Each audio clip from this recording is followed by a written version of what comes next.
must you turn to empty bliss? Tell me why break trust? Why turn the past to dust? Seeking solace in the abyss. Tell me why create a circle none can break?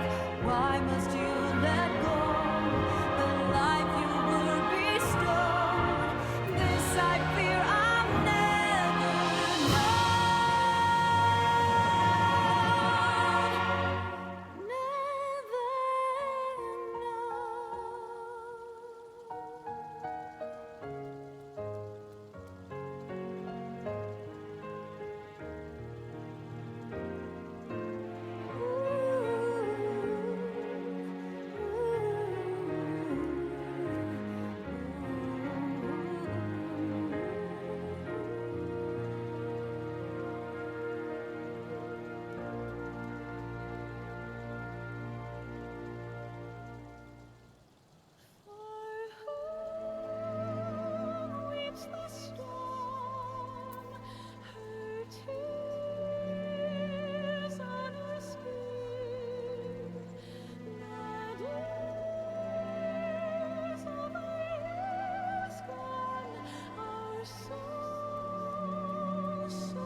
Well, good evening.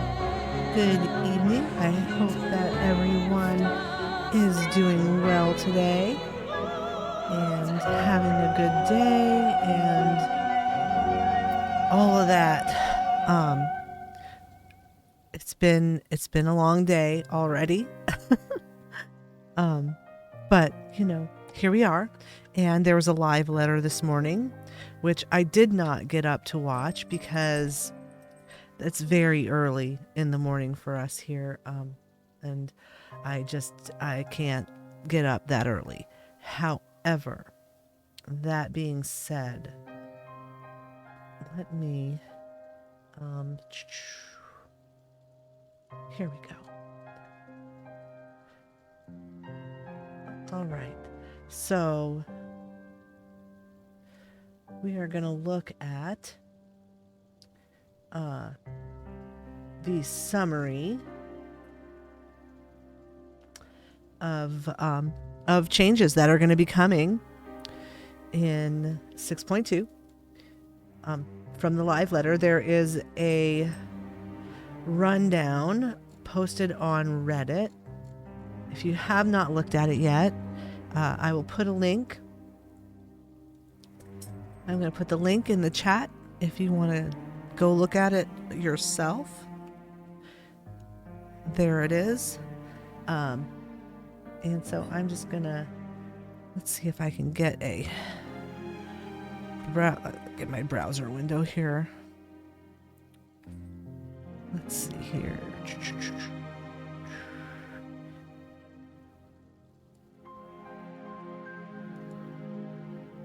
I'm not sure which one that is. Let's see. We'll look at this here. There it is. All right, so I'm just gonna cut off the side of the page there. We'll just look at that bit. Okay. So here are some things that are going to be coming in the near future. In patch 6.2, which is titled Buried Memory. And it should be coming in late August. There is not a specific date yet. They're saying either the 23rd or the 30th. Those would be the last 2 weeks of the month. And, of course, it would fall on the normal maintenance window for the week. So it will either be on the 23rd or the 30th. They have not decided yet which one it will be. I assume that if things are in good order, that it'll be the earlier date. And if they need a little more time, then it'll be the later. So there's going to be more MSQ, of course, as that's expected. They're going to open the next tier of Pandemonium raids, which will be Abyssos. And as usual, the Savage version will release a week after normal. So we'll see how that all goes. There will be a continuation of Tataru's Grand Endeavor side quests. And the next Tataru quest line will require completion of the Shadows of Mahach. That's the Heavensward Raid Alliance raids. So that means that if I want to do them over here on Bismarck, I am going to have to queue for these raids in the middle of the friggin' night, because it's the only way to actually get a group for them. So we'll see.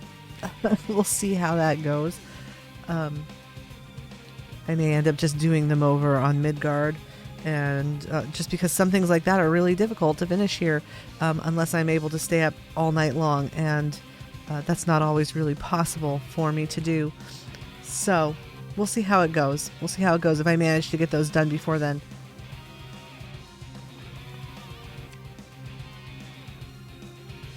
Here's my favorite part.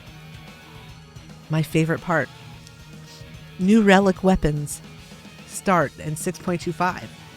And there will be Manderville weapons. No, really. Manderville weapons. So, you will have to do the Hildebrand quest lines from start to finish in order to start your relic weapon.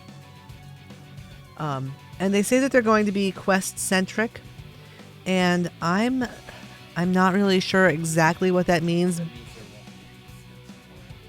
No instance. Okay. So my husband says, because there's been some people have been debating about this, and I think that he is correct. He says he thinks that means that there will be no instanced area that is associated with these weapons, meaning nothing like Eureka or Bosja in order to get the weapons. That does not mean that there won't be things like, they've done in, there could be books and, farming light and, or whatever kinds of things and stuff like what happened with, the Heavensward weapons. However, those did require you to run dungeons, and I guess that means that there won't be any dungeons associated with it when they say quest centric. So we'll see exactly what that means. But he's probably correct. That does mean nothing like Eureka or Bosja. Thank God, because that really annoyed me, especially the Eureka one. I have never finished a Eureka weapon because of the way that the mechanic works for that. Like, you can only group with people who are within your level range, and no one does it anymore. And I couldn't play for 6 months during that when that was released, and so I never was able to finish a Eureka weapon, and I can't get the Eureka furnishings. So sad. Someday maybe we'll see. But new relics, Manderville weapons. I know there are some people who are going to be so disappointed that they have to do all of the Hildebrand questline because they think Hildebrand is dumb. But, at least here's some inspiration to do the Hildebrand quests, because you're going to need to do it for your relic. Let's see. New tribe quests. The Omicrons. So, those robot guys out there. That is going to be the next Beast Tribe quests will be there, and they're going to be a gathering tribe similar to the Qatari from Shadowbringers. And it's not confirmed for sure yet that the Loporrits are going to be a crafting tribe, but that if historical precedence is an indicator, then yes, the Loporrits will be the crafting beast tribe. And we'll find out more about that when they put those in, or when they decide to tell us for sure. We can probably safely assume that that's the case. So Endwalker Trial Series begins in 6.2, but there is no information on what the trials will be as of yet. The new Unreal trial will be Containment Bay S1T7, which is Sephiroth.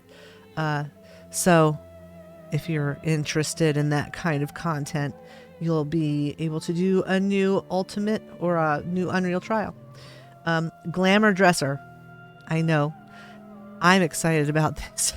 I know a lot of people that I know will be excited about it. Expanding the slots of the Glamour Dresser from 400 to 800 items. So basically, they're doubling your Glamour Dresser space. Hallelujah. Praise Yoshi P. Right? There will be new high-end crafted combat gear. Players will be able to request repairs from other players while in a duty. And outside of duties as well. But yes, you will actually be able to repair other people's gear for them now, if they are unable to repair their own. So that is actually something that might be really quite handy when you are doing some of those hard raids. So there's that. More materials will be obtained via ethereal reduction, so I assume that we'll be getting a list of those materials eventually. I don't have that at the moment, but I guess that means that there will be more stuff that you'll be able to get. I don't think that means that they're increasing the number of items that you get from each reduction. I think that means that there will be new materials. Let's see, what else? They are going to rearrange some of the quests in the Return to Ivalice quest line. Because of whatever. They're just saying, they're just going to adjust them, and I'm not really sure what their reasoning for that is, because I did not watch the live letter and I don't know if there's more info given. There will probably be more info detailed given eventually here. Just have to give people some time to translate because it's only in Japanese. They do have English and Japanese on the slides, and that's what this is. People, cribbed the slides to make this list. But anything that was said alongside of it in Japanese, we just don't have at the moment. But we will eventually. Someone will put up a translation soon. Let's see. The adventure plates and portrait system will be adjusted. They're going to make it less confusing, they say, and they will move to the full release version in 6.2. Right now, it has technically been in the beta release. So a particular note is that you can assign different portrait to each gear set, and also, just so you know, so you don't, I know that there's a lot of you out there who have spent a lot of time doing your adventure plates. I regret to inform you that your current plates and portraits cannot be moved over to the new system, so you will have to redo your plates. Sorry about that.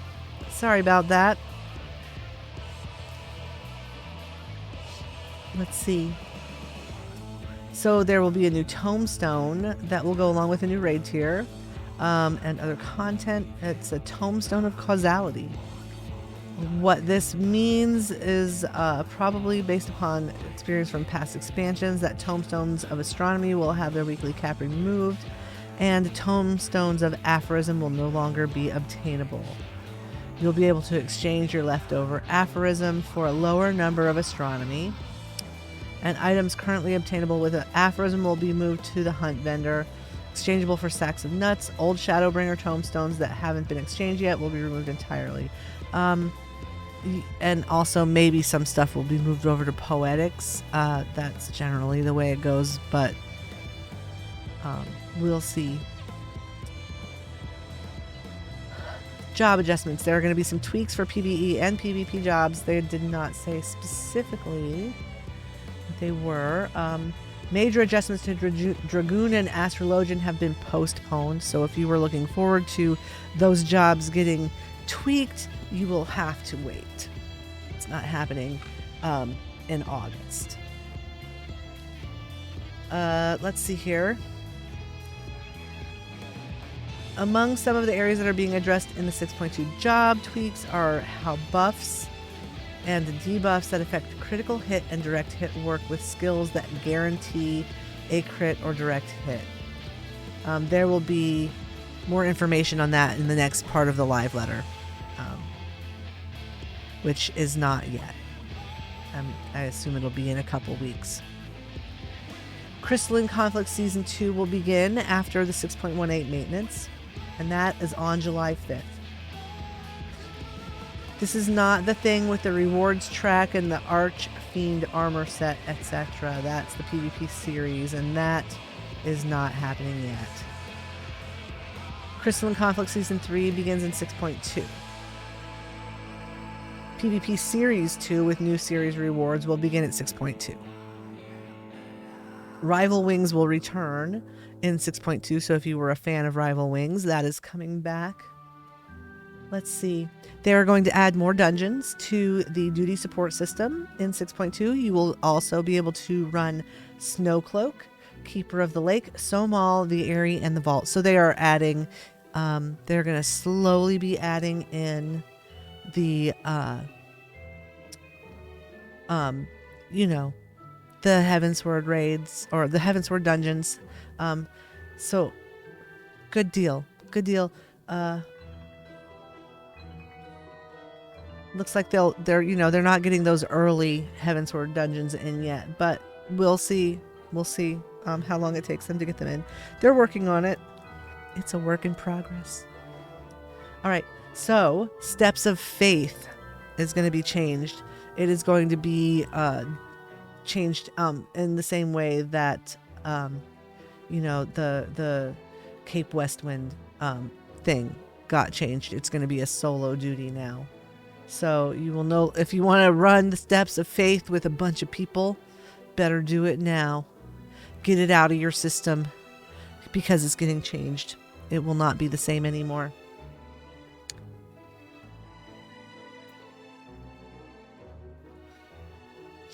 Let's see. So, Thorn March Hard, the King Moggle Mog trial from the main scenario quest, is going to be revamped. Apparently, what they are going to do is they're going to make it a bit easier because it is now the first 8-man raid content that players will encounter during the MSQ because they've changed all of the other stuff that was prior to that and was 8-man content has been changed to either solo duty or 4-man content. So the Moogles will be your first 8-man content in ARR MSQ, and so they're just going to make it a little bit easier because it's a bit hard right now. Hey Monty, welcome. Glad to see you. Hope you're having a good night. So I'm just, running through the live letter information from the live letter. This is at the Reddit, at the Final Fantasy Reddit. I put a link in the chat for folks if they would like to take a look at it. I can post it again. So there are going to be variant Criterion dungeons. These were explicitly mentioned to not be a new version of or a replacement for deep dungeons. So while it may sound like they are similar, they are not the same thing as the deep dungeons, apparently. There will be a new deep dungeon, and it is planned for a later patch, but it is not coming in 6.2. However, there will be some variant Criterion dungeons, and they are casual play for level 90 players. They can be run with 1 to 4 players, although you will be matched into a party of 4 if you join via the Duty Finder. There are no role restrictions, and you can also change your job once you're inside. You can change if you get in there and decide you want to be a tank instead of a healer or whatever. You can change your class while you're in the dungeon. Let's see. Enemy strength is going to be determined by how many people are in the party. And there are various routes of progression through each dungeon. And so it says for the full experience, you will want to rerun the dungeon a few times. The first variant dungeon is going to be the Sille de Subterrane. And it is located underneath Ul'dah. And you will run this dungeon with a certain NPC. Now, I'm not exactly sure which certain NPC you're going to run through the tunnels under Ul'dah with, but I'm going to take a wild guess that maybe it will be Ishtola, but we'll see. We'll see, won't we? We'll find out. So they are visually similar to variant dungeons. Criterion dungeons they're similar to the variant dungeons, but they have a higher difficulty. They are 4-player content with the usual fixed dungeon roles with 2 difficulty levels. So you can, Yoshi referred to them as being like extreme and savage difficulty. Raises called revivals here will be restricted. You, with no usage at all in the savage highest. So yeah, if you play the savage difficulty, you don't get to res at all. And if the party wipes, all enemies will revive, and failing to complete the dungeon under a certain time limit will buff the enemies. Wow. This sounds, I don't know if I'm going to want to play these or not. That sounds stressful. Oh my gosh.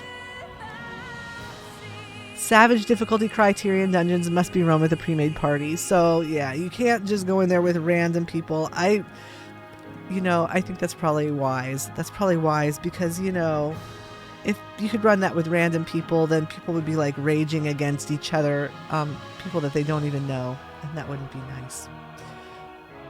All right, it's time for our Stream Raiders battle. So we're going to do that real quick. We're going to play our Stream Raiders. Here we go. Oh, there's not very many people on yet. That's okay. We're just going to do our best. I think this is a pretty easy fight. We'll probably win. We'll probably win even with, not a whole lot of extra players.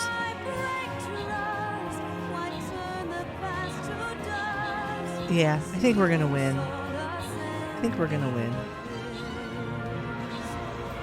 Especially if our little marble friend gets its butt up there. Stomps things for us.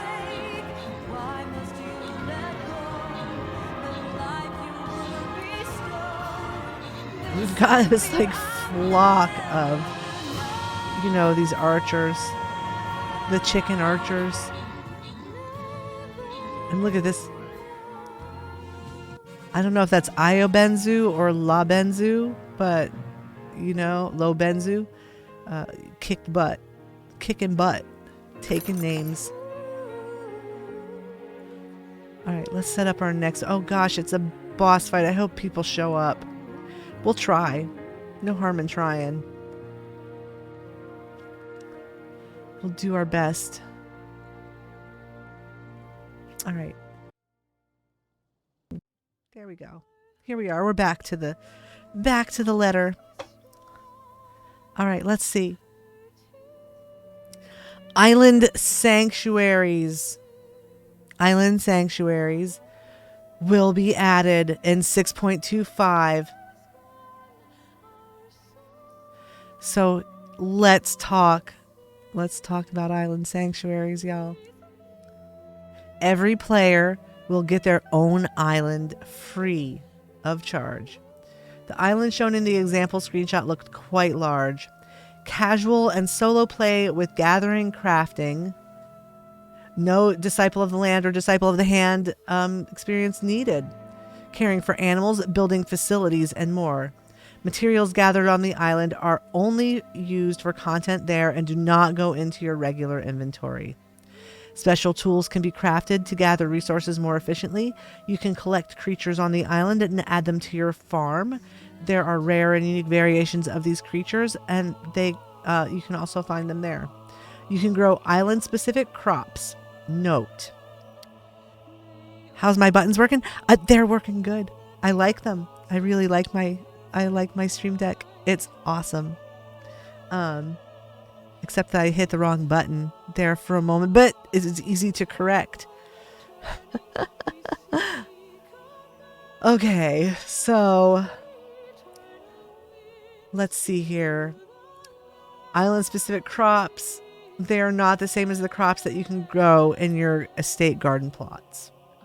You can build a base of operations and customize its appearance and functionality to some degree. It does not sound like it includes full housing decoration, but we more or less knew that already. So this is not the extension of the housing system that so many people were hoping for. Minions can be placed at your base and wander around freely. In taking part in activities on your island, you can earn a currency redeemable for special rewards. Friends can be invited to your island. Flying with mounts can be unlocked eventually on the island, although not via Aether Currents. An Orchestrion can be added to the base, although it will mainly just be audible at the base itself. So you won't hear it when you're out in the field or anything like that, but you can hear it while you're inside your base. And further details on Island Sanctuaries, including gameplay footage, will be included in part 2 of the live letter. Everyone's getting a free island. Everyone gets a free island, but it is not housing, and you cannot use your housing decorations there, from what I understand. You can garden, but you can't grow crops that you can grow in your regular garden. Now, I don't know. I don't really know what level of customization you'll be able to have with your sanctuary, if you'll be able to sell the materials from your gardens on the market board for other people to buy for their gardens and their island sanctuaries. I don't know if there's any kind of, you know, stuff like that. That would be nice because that would add another kind of, stream of revenue in for people who, who don't have a home but who do have an island sanctuary. Because one of the complaints that people have is that if you don't have a free company estate, that you can't do gardening, and people can make quite a lot of money from the stuff that you can grow in your gardens, especially with the crossbreeding and stuff. So hopefully the materials that you can generate for your island sanctuary will be things that are market board accessible. We'll see. It does not have, there's nothing in this that would tell me that is the case. So, you think it'll be like the Dome and Enclave when it changes? Maybe so. I mean, that would make sense. That would make sense. All right, so maintenance for 6.1 will be July 4th and 5th. It will be a full 24 hours due to the implementation of data center travel.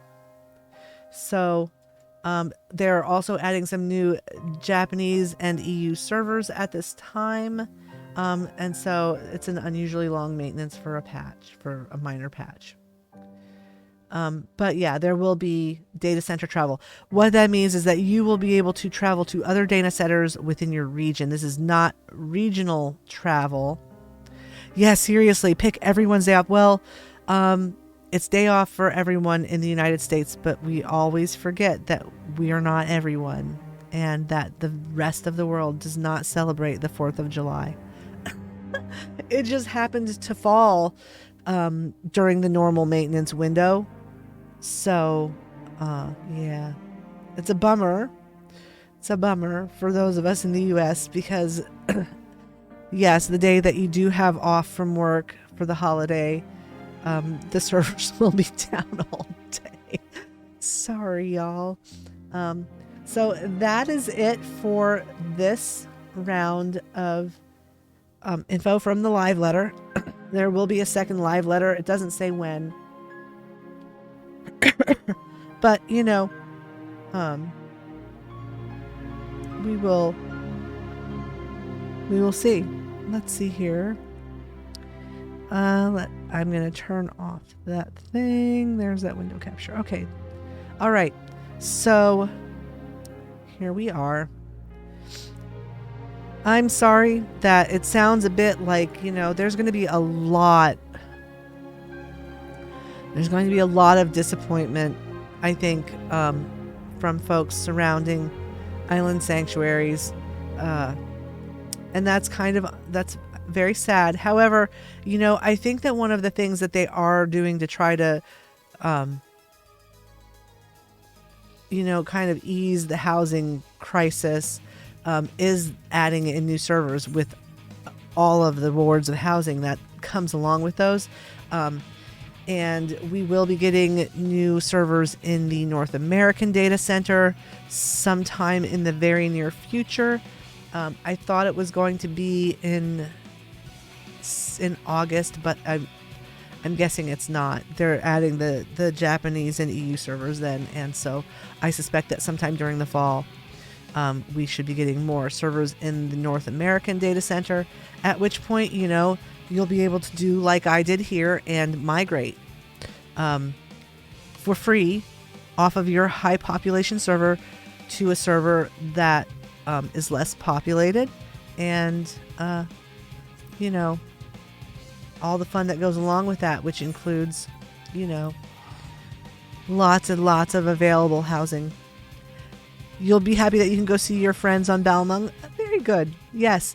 I'll be able to go visit friends on, in other data centers too, which is great. We'll be able to go look at more friends' houses. So If you have friends who play on other servers who would like us to come and, take a look at their house, or if you're on a different data center, we can start compiling a list of places we want to go visit. Maybe we can just, pick a data center and server at random and go visit a housing ward there. And that would be a way to kind of,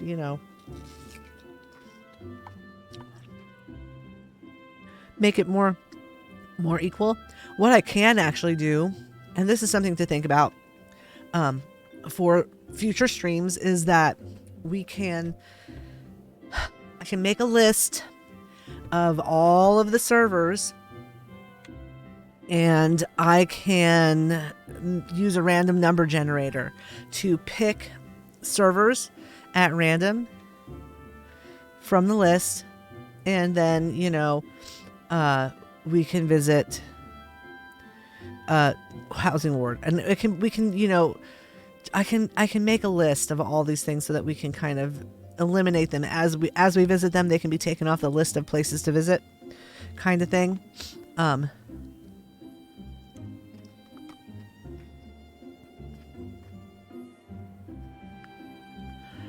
I think that might be a wise thing to do for the future. And that way, because the way we've been doing it, we've just been kind of counting up, which is okay, but maybe isn't the very best way to do it.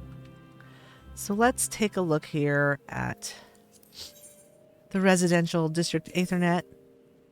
We're coming up upon a new bidding cycle soon, and I am not sure we will see. I am not sure if I am going to be able to get in on the last day of the next bidding cycle to bid on a plot, or if I'm going to have to wait for the next one, which would be 9 days later or something like that. Or no, because I think that I'm going to be eligible like the last day of the current this next cycle of the current cycle. I will be eligible to bid on a house during the last day of this cycle, but we'll see. Because of the way the maintenance and stuff falls, it may be that I don't get in. I may not get in on this one. I should go take a look. Let's go. Let's just go here and see what it says on the placard. Because, I'm just not sure how the days are going to fall, how it's going to fall with the day that I created this free company, or if it's going to fall within the window. We'll see. So I want to look at, there's 36. I think it's this one right here, right? Wait. 35. Yeah, it's... Wait, that's 47. Where the heck is the plot that I want? Oh, it's this one down here. Lavender South. Let's take a look. It's that one right there. My future home. Across the pink bridge.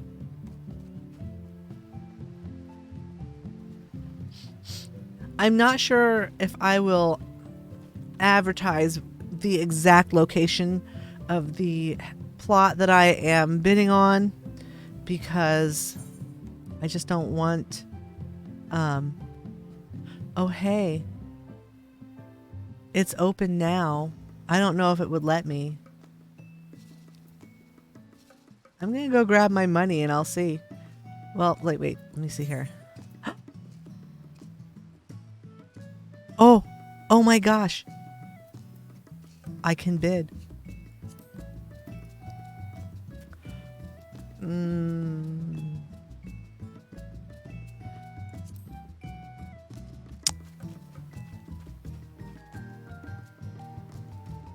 All right.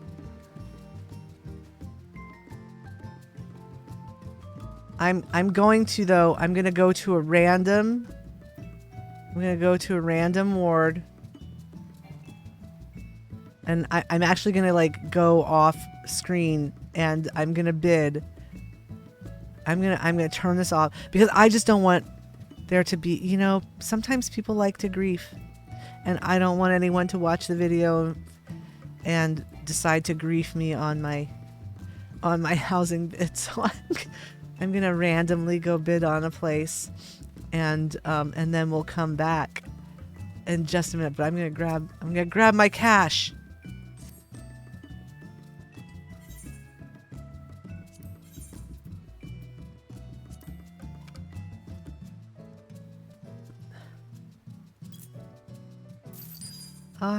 Sweet money.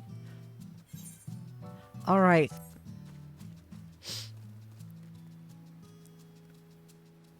I'm going to switch over to the Stream Raiders screen. And I'm going to go bid on a plot. And then I will let you all know when the housewarming party will be. Because we will have an amazing housewarming party. Let's see.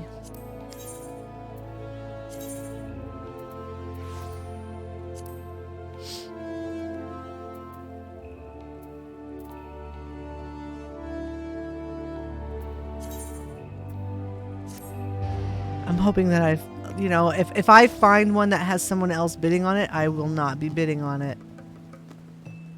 Of course.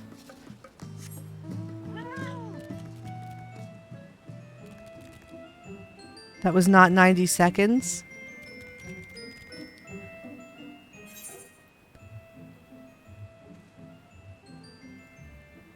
Let's see. If this one has got somebody bidding on it, I'm going to go find a different one. Because I don't want to ruin anyone's dream. I don't want to take anyone's dream. Current participant 0. Oh, wait, I must be a member for at least 30 days. And it's not 30 days yet. Okay, so I have to wait. I have to wait a few more days, I think. I should be able to bid on the 4th. I should be able... Oh, wait. Oh, God. Dag nabbit. The servers are going to be down on the 4th. But that's the day I would be eligible to bid. They're going to be down for 24 hours, and that'll be the end. It's the last day of the bidding cycle, so I'll have to wait till the next one after. I'll probably have to wait until the next bidding cycle, sadly. That's probably the way it's going to be. I'm probably going to have to wait until the next one. Oh well. Darn. Well, you know, that's just the way it is. That's the way it is. I know. That's the perfect perfect emote for this situation, Monty.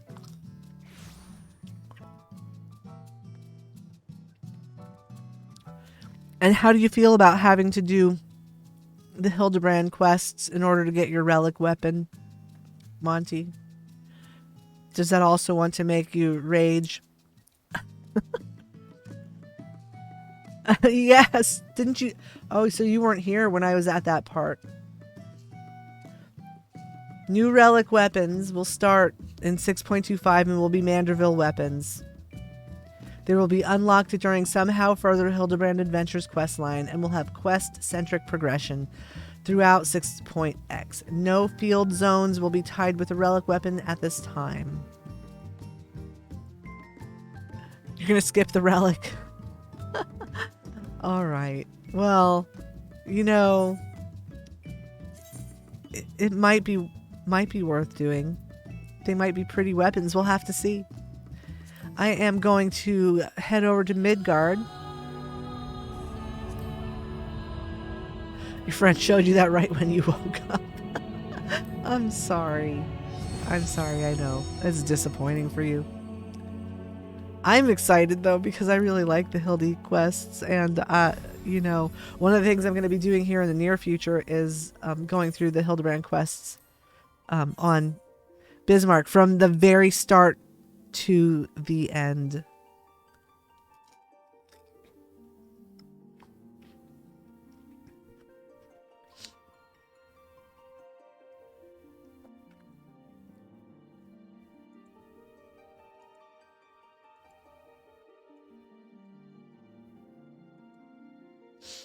All right.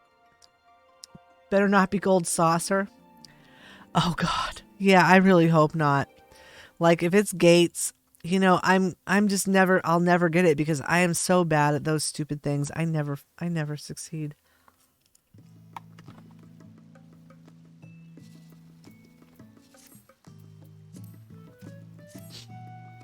All right. So here we are. We are on Midgard. So I've got my sage up to 87 so far over there on Bismarck. And I have to say, I really very much I like sage quite a lot. Now that I've gotten the hang of using it, I really do enjoy playing it. It's quite fun. It has better DPS capacity than other healers. And it's once you get a feel for the rotation and into the groove of preventing damage rather than healing damage that's already occurred, it's really quite powerful. It's quite powerful. I like it as a class. As a healing class, it's quite fun. So we'll see how this goes. I am not feeling great today.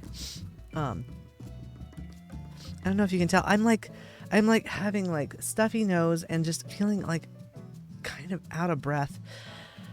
And I don't know why. Just having a not so great day. It's been a couple days of really, it could be because of allergies. Like when it rains and stuff gets moldy outside, I'm allergic. I'm allergic to everything. Basically, I'm allergic to this planet. And I would probably do better living on the moon, with the Loperates. You're feeling fantastic. Oh, well, let's go take a look at some houses, and I'll do the best that I can tonight for you guys. And I have a doctor's appointment in a few weeks, and we'll be discussing some stuff with my doctor.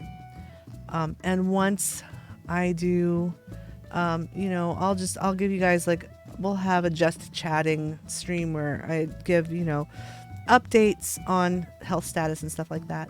So, but at the moment we're just going to do the best that we can. So we're going to go to Lavender Bed 6 Subdivision, and we're going to pick up where we left off. And I wrote it down. Where did I write it? I wrote it down. Oh my gosh. I wrote down where we ended on a little piece of paper, and then I moved it. Oh, here it is. Okay. So the last place we were was plot 40.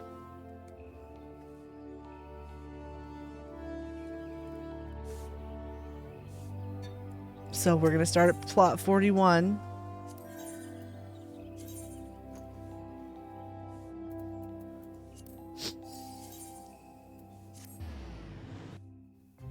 Oh my gosh, MIDI is so busy. I realized...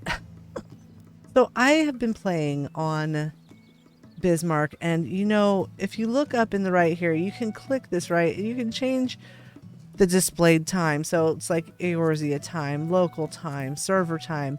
And I thought that when I looked at server time that it was telling me the time where, I thought that the server was in the region. Where the players were. But apparently that's not the case. And so it's not the correct. So I was thinking, oh, like, look, it says that it's 9 in the evening. And so maybe now would be a good time to queue for stuff, but that's not the case. It's actually like, you know, if I want to see people awake, they are waking up around, the early birds are getting up around 9 or 10 o'clock Eastern Standard Time, PM, right? Oh, so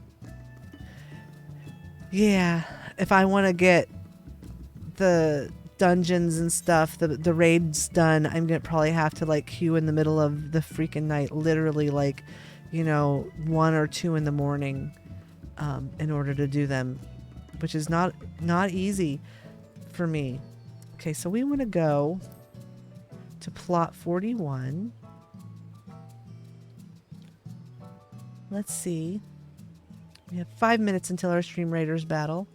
So plot 41 is right there. Plot 41 is not open though, so we're going to go to 42. And 42 is also not open, so 43 is our next. And I think that Lavender South is the closest.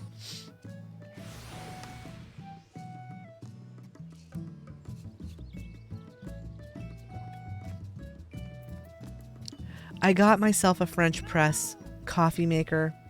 I caved. I've been drinking instant coffee for a while because I did not have a coffee maker. But, they had a French press at Walmart for like $19. So I got one and I got some real coffee. And I am currently having to be very careful so that I don't hurt myself with Cafe Bustelo because it's my favorite. It's what my dad used to drink. When I would go visit my dad, we would drink Cafe Bustelo together. And it's just so good. It's very strong. So this is Mistress Delphine's. The owner is Delphine Lyra. It is a small plot. There are no tags or greetings, so we're just going to, we'll go take a look. See what we find. It's florist walls, which are really quite pretty. Her garden, I wonder if she's doing a jute loop. I wonder if this is a jute loop. Broom brush. I'll tend it, why not? I'll tend your crop. Looks like it's been tended though. Mandrake, yeah, she's starting up jute. That's how you start up jute. Broom brush and mandrake, and then you do a loop with mandrake and jute, and you can keep it going. It's like an indefinite loop. So you can just keep it going. If you have mandrake seeds and jute seeds, you can keep the loop going forever. The only thing is that you won't get mandrake seeds from your garden. So you have to have an external source of mandrake seeds. The best way is to send your retainer after them, because gathering them in Costa del Sol is a huge pain in the butt. It takes forever. Let's go on inside.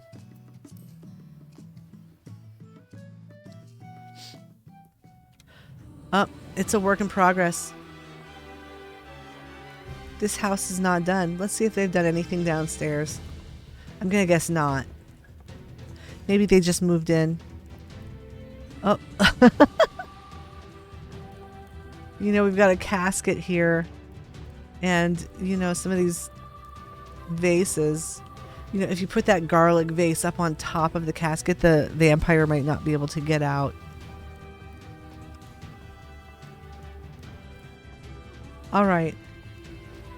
Nothing happened in here yet. People are, everyone's like moving. People are moving. I can't wait to have a housewarming party. I'm going to have to decorate my house up so fancy and so nice. And then just, we'll set a day and have a party and invite whoever wants to come to my housewarming party. So here we are. This is plot 43. So I'm going to go next door to 44. I think I can just hop down here. Oh, wait, this is 42. 44 is this one here, which I could hop down to. There we are. Let's take a look at the placard.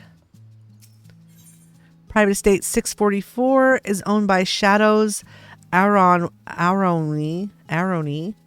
Shadows Aroni. No greeting. No tags.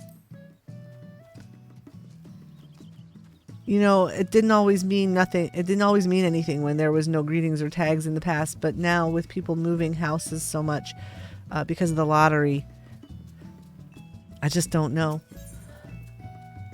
Although this is a private house, so they've had to have been here. All right. This looks cool.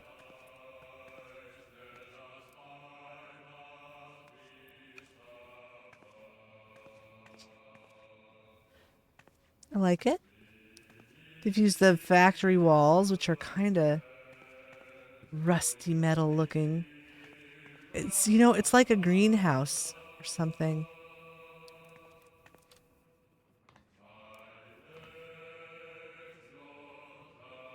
They've gone with the industrial greenhouse kind of thing. Hey, Yuli, welcome. How are you doing? Glad you're here. Glad you're here. Hope you're having a good day. All they've got downstairs are some lanterns. They're, you know, the downstairs is a work in progress. I am doing all right. I'm hanging in there. You know, having kind of a blech day, not feeling great today, but feeling well enough to stream for a while. So that's good. It's a good day. A day that I get to stream. Oh, it's time for our stream raiders. I didn't see a guest book here, so let's go do our stream raiders battle, and then we will go on to the next house. I got a stream deck, and all I have to do is push buttons now, and I can switch things around, and it's so helpful. I used the money that I was going to use to go on vacation and bought a stream deck. Well, some of it. Because it's actually really quite expensive to travel to Pennsylvania from where I live, from Georgia. And so since I didn't get to do that, I spent some of it on stuff for the stream. Because that's my fun. That's my fun for the summer. But I really like the stream deck. It's cool. I'm not sure that we're going to win here. Unless the giant marble saves us. Oh no, I think we're going to lose. If this is a boss fight, I don't think we're going to make it. Oh yeah, I'm the last one left. The last thing, yeah, we lose. Oh, we lost. Let's start over. We'll start a new map. We'll just start a new map because there's not enough people to do the boss again right now. Maybe if we do this, then we'll hey, look, I can upgrade my paladin. When will I be able to upgrade this? I need more scrolls. Let me check the store.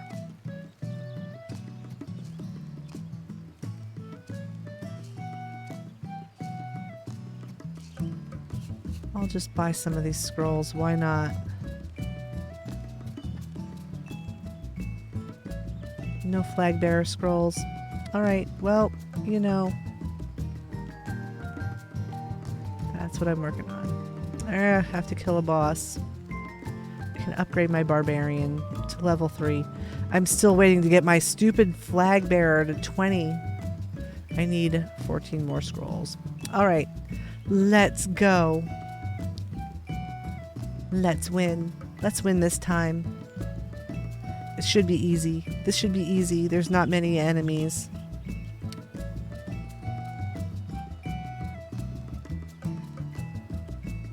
All right. Back we go to our houses. All right. So we are at plot 44. 45 is next door.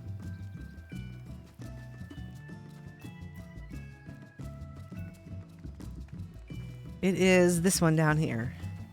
Oh gosh, it's a gingerbread house. Look.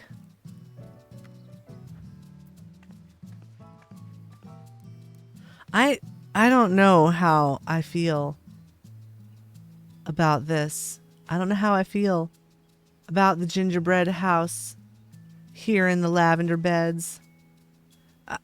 I know. It just, I mean, what housing ward would this look appropriate in? Where would this fit? The goblet? I mean, maybe. I mean, I know some people, they really love this. Obviously, some people love this. This is KFC. The owner is Hey Joe Star. Visitors are welcome. It's an eatery and an immersive experience. All right, so it's a KFC, apparently. They do need to make that would be a place where this would fit, of course. So here's your eclair. It's like, have tea under the giant chocolate eclair roof.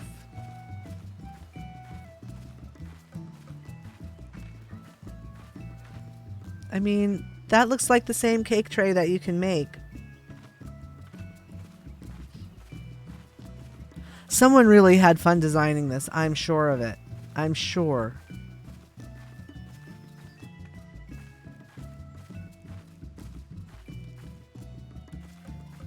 And whoever built the house probably had fun decorating it. So let's go see what they've done inside.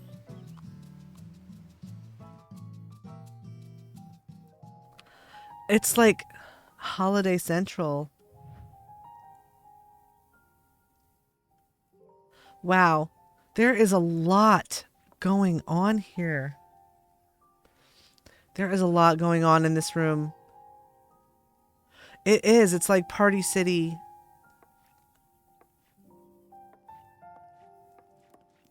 I mean, this is super cute. I'm not gonna lie. I like this. It's over the top cute. With the toys and with the cakes and like, the crazy parfait, and the adorable Valentine's cake with the chocobo on it. There's that cake tray. It's the same cake tray.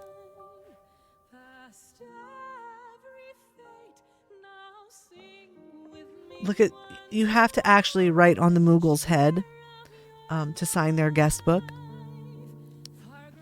You have to poke it in the coconut.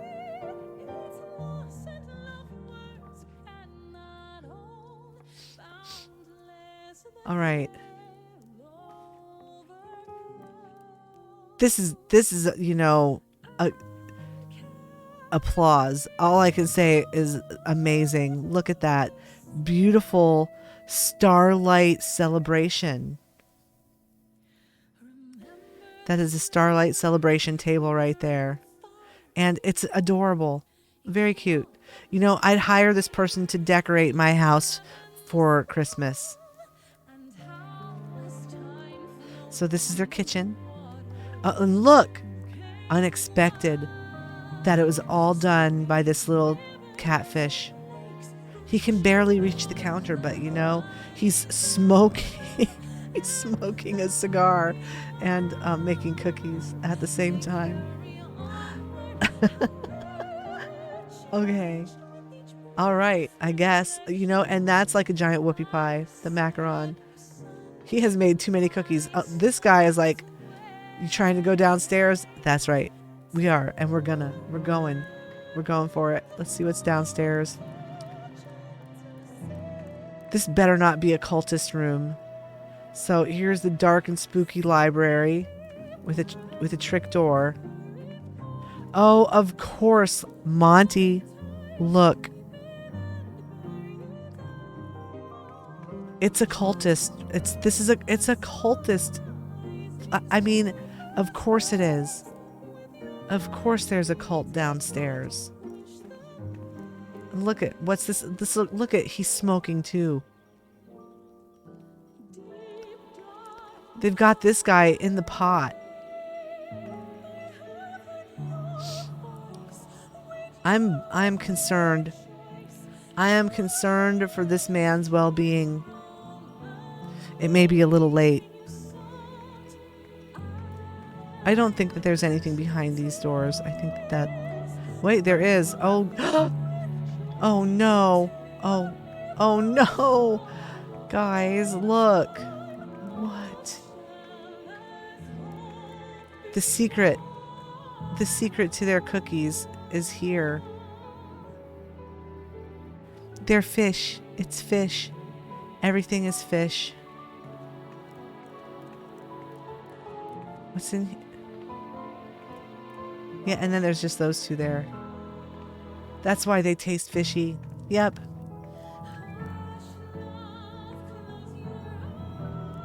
Oh, how did I know it? I mean, it's, you know, it's like Hansel and Gretel. It's like the Hansel and Gretel story. I just knew that that candy exterior, you know, and the happy party time upstairs, it was too cute. It was too cute. And then, you know, you come down the stairs and it's like, oh, this is ominous. I did call it. I knew it. I knew there was something up. I knew there was something up here. As soon as I saw this guy, as soon as you see the fish in the kitchen, everything turns suspicious.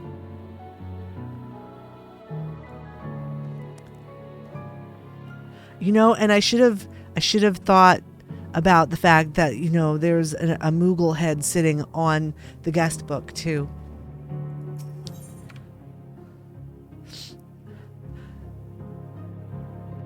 Oh my gosh, look, we've been here. We have been in this house. Or we were in their house when they... How were we here? We were here, but it's different now. I'm going to leave another message. Some things change, some stay the same. Concerned for the guy in the cauldron. Live streamed my visit. Address in message below. You know, there's been a lot of like, how did we end up?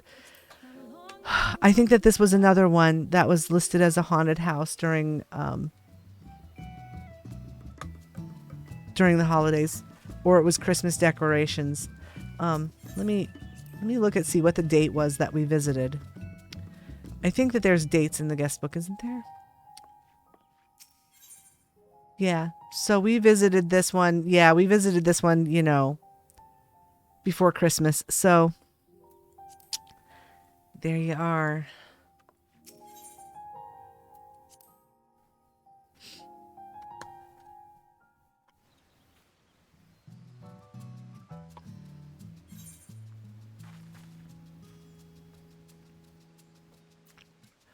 All right. So it's 45. 46 is closed. 47 is not closed. That's where we're heading. We're heading to 47. Or, yeah. 47.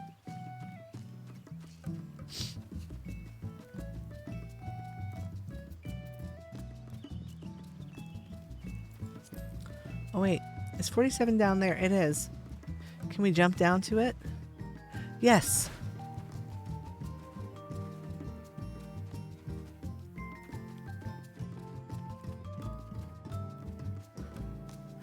All right, so let's see here.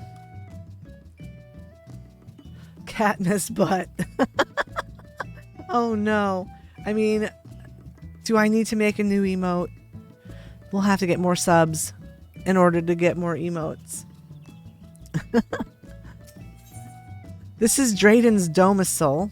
The owner is Drayden Cross. There is no greeting. Awfully sus. It's awfully sus.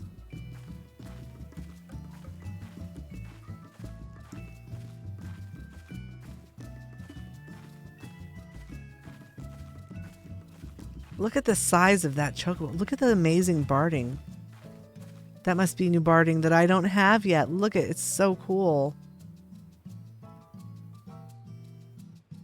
I love it. That must be from Pandemonium.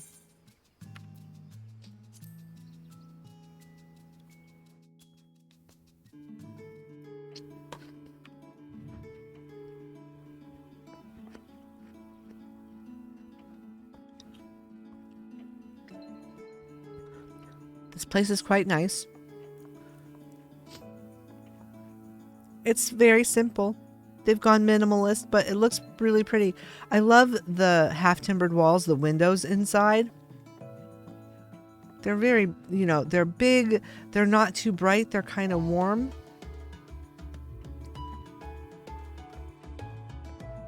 Nice little table with tea. Just a nice little place to sit. There's their guest book. They didn't go crazy with their decor. This is just, simple, basic house decorating techniques here, but it looks nice. Oh, look at their fish. We gotta look at this. Look at that thing. What on earth is that? That's a magnificent fish.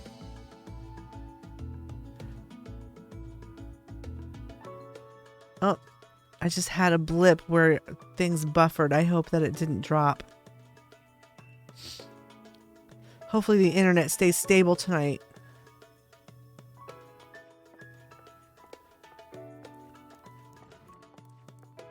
Nice. This is just, this is just a nice little house. I know. It would be cool to be able to know what the fish was. Can't click it though. It's cool. It's got a cute face. It's got a cute fishy face.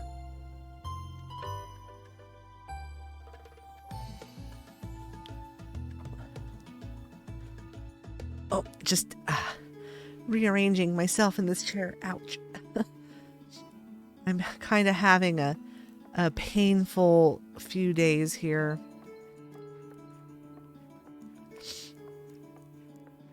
Did a lot, did all of my grocery shopping for the month. I generally will do groceries only a couple times a month because it takes a lot out of me to go out and do stuff. I mean, it's you commit yourself to an hour in the car every time you go to the grocery store here. So I did all my grocery shopping the last 3 days, and I've been doing curbside pickup because COVID numbers here are high again and I am high risk. So that means, lots of hauling groceries from the cars. And so my knees and my hips and my shoulders and everything are just really kind of yelling at me about all the lifting and to just stop it.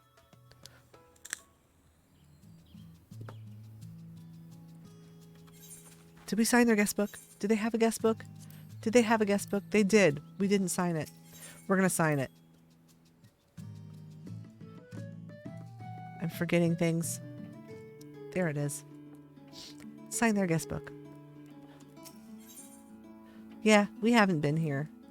There were only a few houses. There are a few houses in this ward that we visited, and I think it was, we went looking for Christmas houses at the holidays. Love your house. So cozy. Warm. Very pretty. Live streamed my visit. Whoops. Twitch.tv. Katniss Evergreens. Come join us. All right. Oh, guys, I ordered. Oh, whoops. Darn it. Look what I did. Dumb.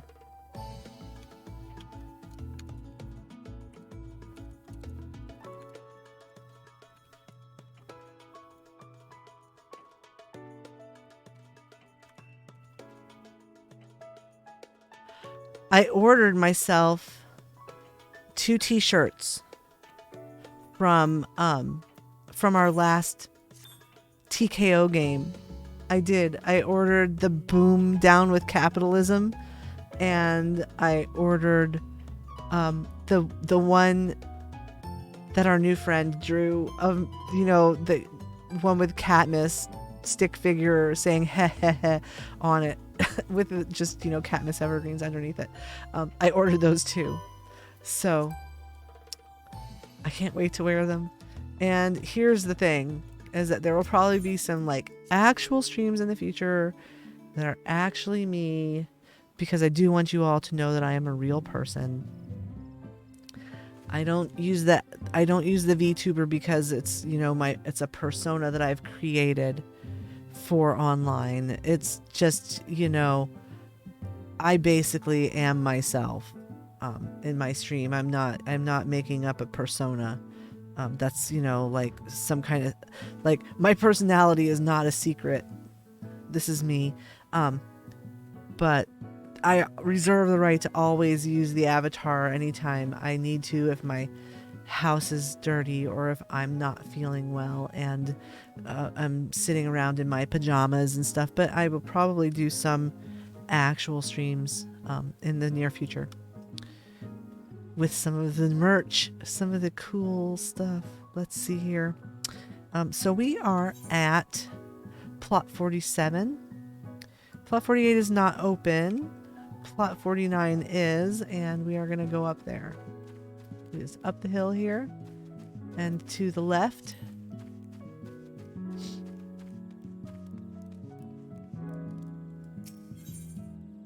This is Istiel's Igloo.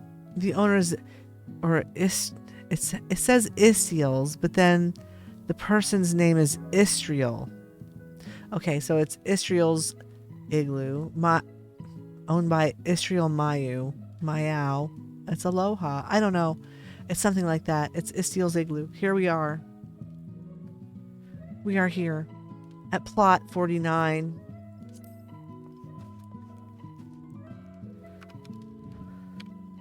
It doesn't look like an igloo. And I don't see an igloo in the yard. Maybe they forgot to change. Maybe they forgot to change the name.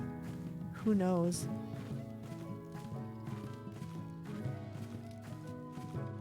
Let's go on inside.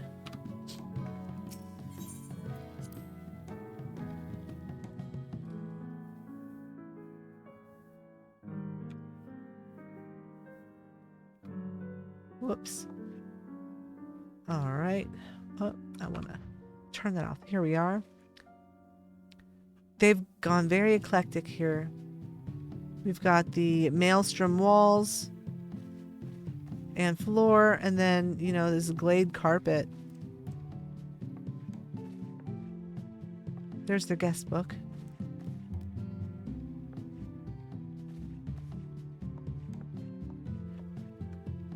Spooky snake. It's not very igloo-like, but they've got some nice furniture in here. I like this downstairs. The manor bookshelves are very nice. Very versatile item. Nice furniture. My favorite couch. My favorite couch. I'm gonna guess that they've got a bedroom and a bathroom back this way. Here is the bedroom. They've got the cot. And there's the tub. And, oh, 2 bedrooms. 2 little bedrooms.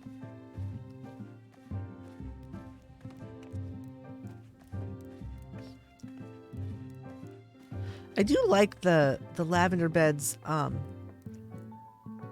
stairway. I like the lavender bed stairway. I don't know which of the housing types is easier to get the bed under the stairway to do this, under the stairwell glitch to put walls up, but we'll see. I don't know if I really need to do that in the large house though. I think I have this idea that I'm gonna keep it simple and not glitchy, at least at first.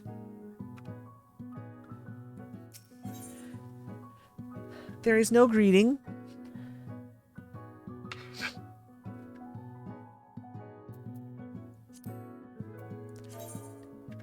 I expected more ice in the igloo, but that's all good. Cute house. Nicely done. There we go. Nice message left for Esteel's igloo. Onward we go. I love this door. I'm definitely using that door. It's so Lord of the Rings. It's like so Shire-like.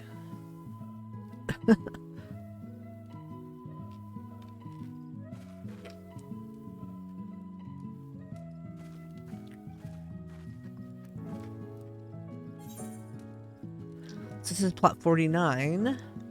Let's see. So 50 is down there. That's where we're going.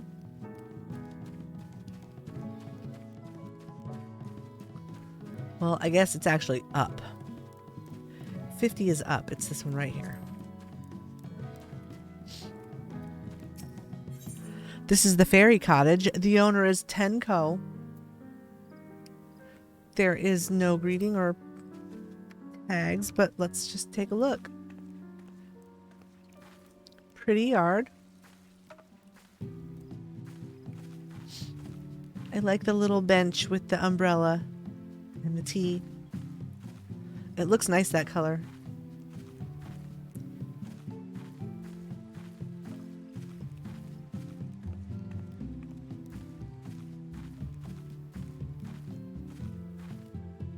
Nice deck. Florist walls, which are always pretty. Let's go on inside.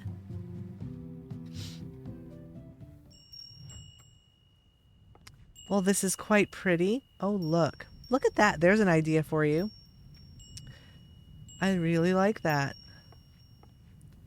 So those are just, I don't think those are verdant partitions.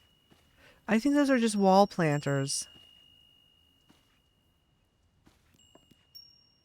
And they filled in the roof or the ceiling with lofts. Some of them are luminous lofts, and then a factory loft. It does look really neat. I like that. That's awesome. What a nice idea. It could be, those could be verdant partitions. Although that right there would mean that they had floated it. And what a pain in the butt it is to float those. But you know, there's their entryway. Look how cute. I love that. And you know, I see people hang these plants on the walls all the time in places where there's no natural light or anything in the dark. But that works because those are skylights on either side. Those are the slanted skylights. That looks great. So I'm guessing that that's a verdant partition up there that they floated. This is also a bookshelf that they floated there. You know, they just put a few little things here. This is the wooden, it's just like the little wooden display stand, and it's a tabletop item. So you can use a stage panel, wooden beam, and a wall shelf to lower it into the floor, because there is a plate. There's more of it there, but that's what that is. They've lowered that into the floor. Some stacks of books just, you know, partially buried in the wall there. That is a long rectangular window. And that is probably the back of, I'm going to say that looks like the back of a cheese rack. You know, Riviera table chronometer for the doorknob. I wonder what time it is. It is, I don't know if we're going to be here when the sun comes up or not. It would be nice to see this when the sun is up. Let's take a look around the rest. Okay, so over here we've got the back bar. We've got the Chirugian supplies on this little tree table, and candles and a little crystal bowl, measuring scale. So they're making potions here. That's where the old grandma potion maker sits. And so they've got verdant partition back here, the great wood planter, Hingen sideboard, flower pot, and that's just, the wooden handrail, wood slat partition. Very cute, very nice. All right, so, bookshelf, obviously, bookshelf, verdant partition, ladder, stacks of books, candles, no danger of burning things down there. Flowers, sunflowers, and watermelon. Oh, look at this. I love this. They've used 2-step beds to make a couch. This is really clever. So there is an idea if you want to make a couch, you don't want to use the standard couches, you can use a low bookshelf and a couple step beds next to each other to make that little couch. And they made it in a corner. The room isn't square. I really love that. With a window and some curtains and a planter. That's lovely. Fireplace. They did a super nice job with this upstairs. This just looks great. And, minimal glitching. I think they floated some, they may have floated some verdant partitions, although I'm not convinced. I think that this side might just be planters, wall planters, but I could be wrong. I mean, they may have floated up some verdant partitions for that, but, you could do it without floating partitions. So you could do something like this with very minimal glitching, because this isn't glitched. None of this is glitched. Not really. I mean, they lowered that into the floor, but that's a really easy glitch to do. So let's go down the stairs. I like the way they've done their little landing area here. Windows and curtains and Hingen sideboards. Oh, these guys are on the steps waiting for you. Oh, it looks like they're not quite done here. Oh, look, sneaky. You come down here and it's like, oh no, I'm stuck. How will I ever get out? I'll get out. Don't you worry about me.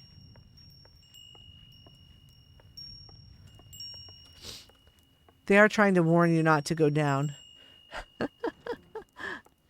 Anyways, this is beautiful.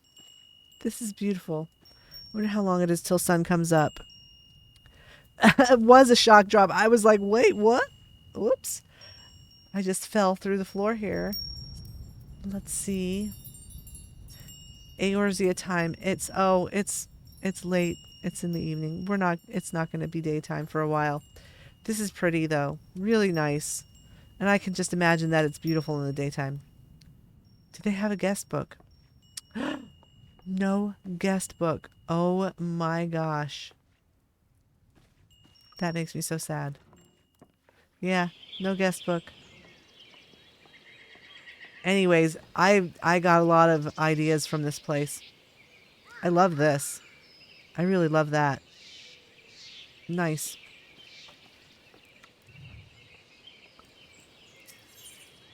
Sweet house.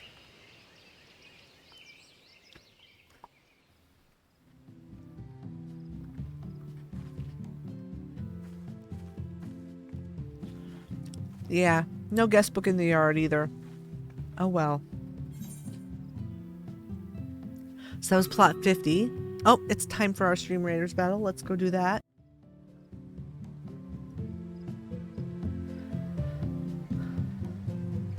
I think we're going to win this time. This is an easy fight.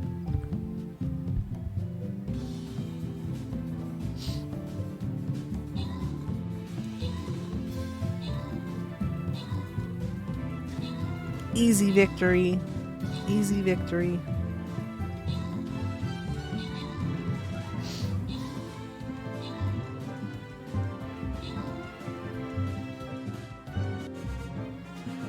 Awesome. Awesome. Ulifi is one of the winners, and Dewinus, I don't know. One of them. Oh, let me collect my goods here.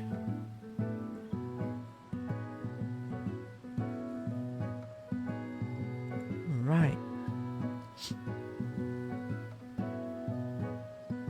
What can I upgrade? Oh, my musketeer up to rank 7. Sweet. All right, back to the map. Let's do this one. I prefer the middle battles because that gives you more options. I'm going to start us over here. And I'll put up some markers. Alrighty. Back we go to our houses.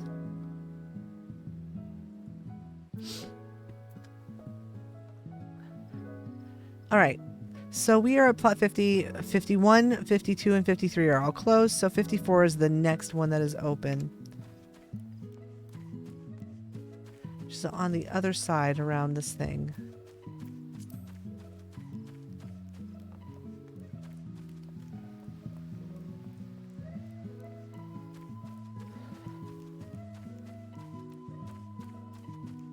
I believe that it is this one right up here. It's that house there. How do we get up there? We have to go around this way, I think.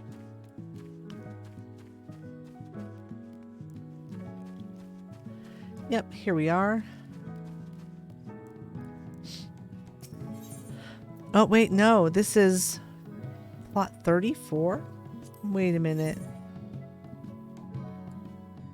Wait, we want 54. How did we end up down here? Oh, I went the wrong way. I'm lost in the lavender beds. Let's just, I'm just going to get on my mount and go around this corner. Go across the bridge.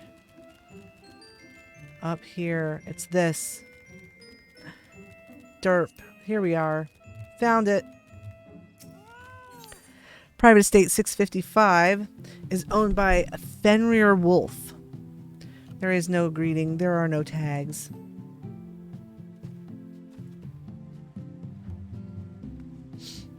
Let's take a look around. I like their garden.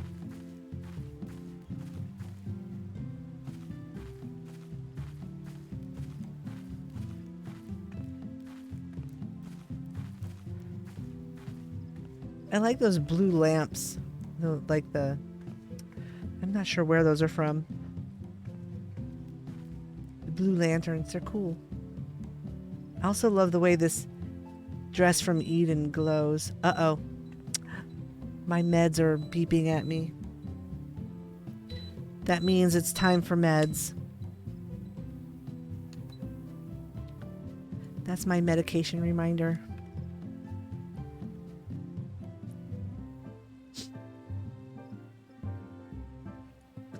Alright, I'm take my meds quick. Let's see here.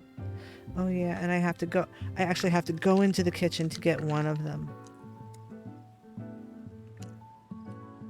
So I'm going to take these real quick, and then I'm going to go to the kitchen real quick to get my other med that I need.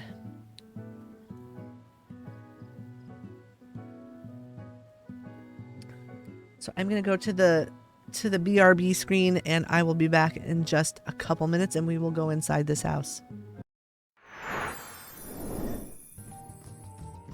And why not? Why not? I'm just trying to spread some happiness out here in the world by being nosy. See, where are we? I wonder if we can go down here to 26. We were in that one already. We were here, right? Oh, no, we weren't here. So this is new home. Owner is Karen. Is it Karen? This is Karen's house. Please don't tell anyone how I live.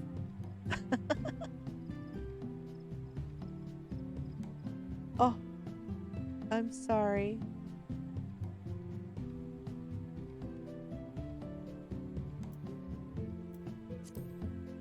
I play too much.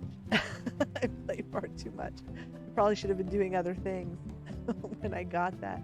This is Kylo Ren's sister. Maybe so. Let's see what's going on inside Karen's house. Oh, there's nothing in here. Oh, except for this. Just a big beaver burger. Poor Karen. It's no wonder she's complaining at the Costco. You know?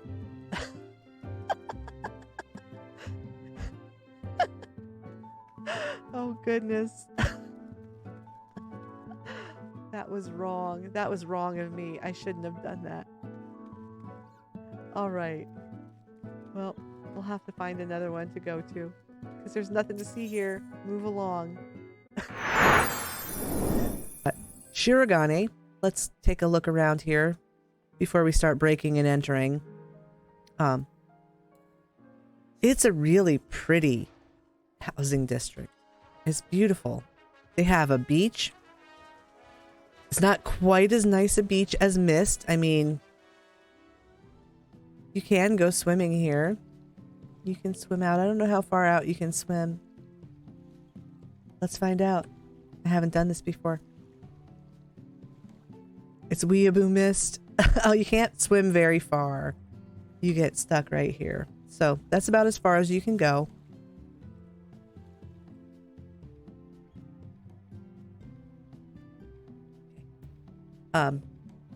So yeah, you can't swim out very far, but it's pretty. They've got boats. They've got a little dock here. They've got, you know, some kind of stuff going on. It's pretty. Everything's, you know, very much in the Japanese style here. It's very beautiful. Look at that. We'll have to check out that Kugane Castle. Very nice. Oh, look, they've got a little place here where you can come on the beach to hang out if you want to. Come down here and have a party with your friends.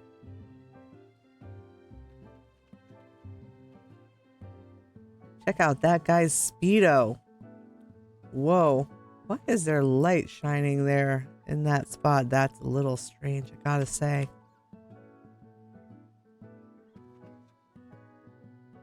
Pretty hire girl. She looks like she would just love to get away from this guy. Look at her face. I can hear what's in her head. It's like, oh my God, if this guy mansplains one more thing to me, look at him, he won't stop. He just keeps talking and gesticulating and waving his arms. He's been doing this for 3 years now.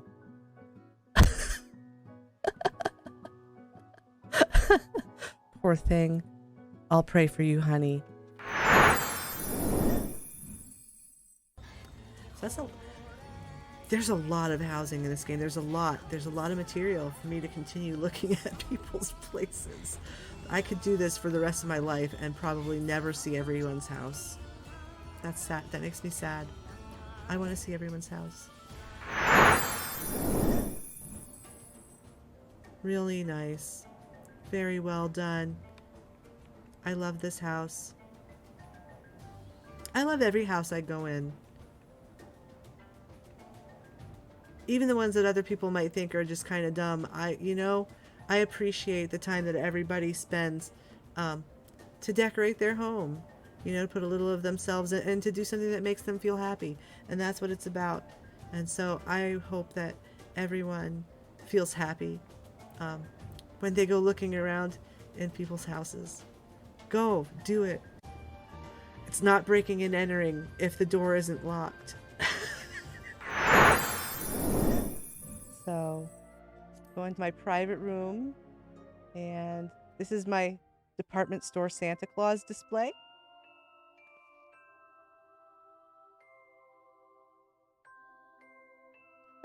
So you can come in here and you can wait in line, and this little Lala elf will tell you when you're allowed to go up to see Santa. And then, you can get up on the throne and you can sit down. Oh, and it's a department store. So there's a little coffee shop over there, and changing rooms and clothes, and all decorated for the holidays with the holiday music playing.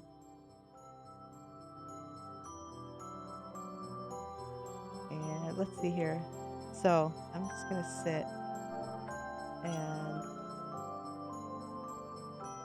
whoops, I don't want to be in first person. There we go.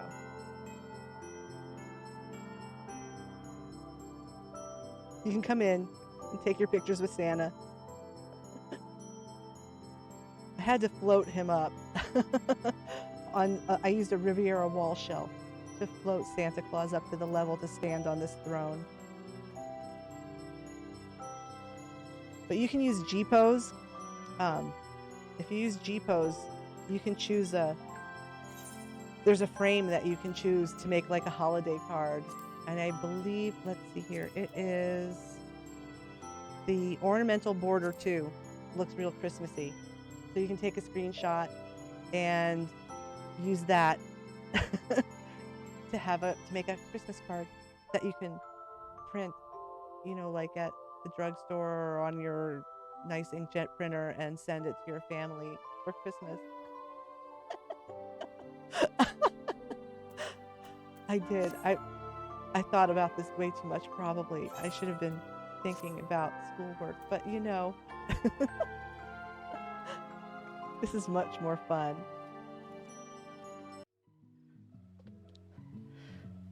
All right. Oh, I'm back, but I forgot to grab something from the kitchen. All right. I'm going to go grab I got some crackers. I'll be right back.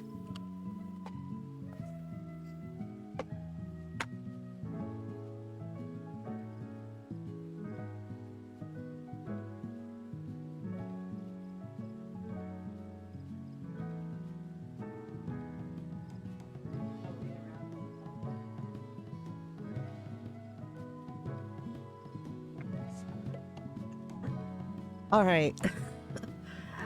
I've got my shit together now. I think I'm going to say that I've got my shit together now. So, one of the reasons that I want to do some more like live type streams in the future is because I would like to knit.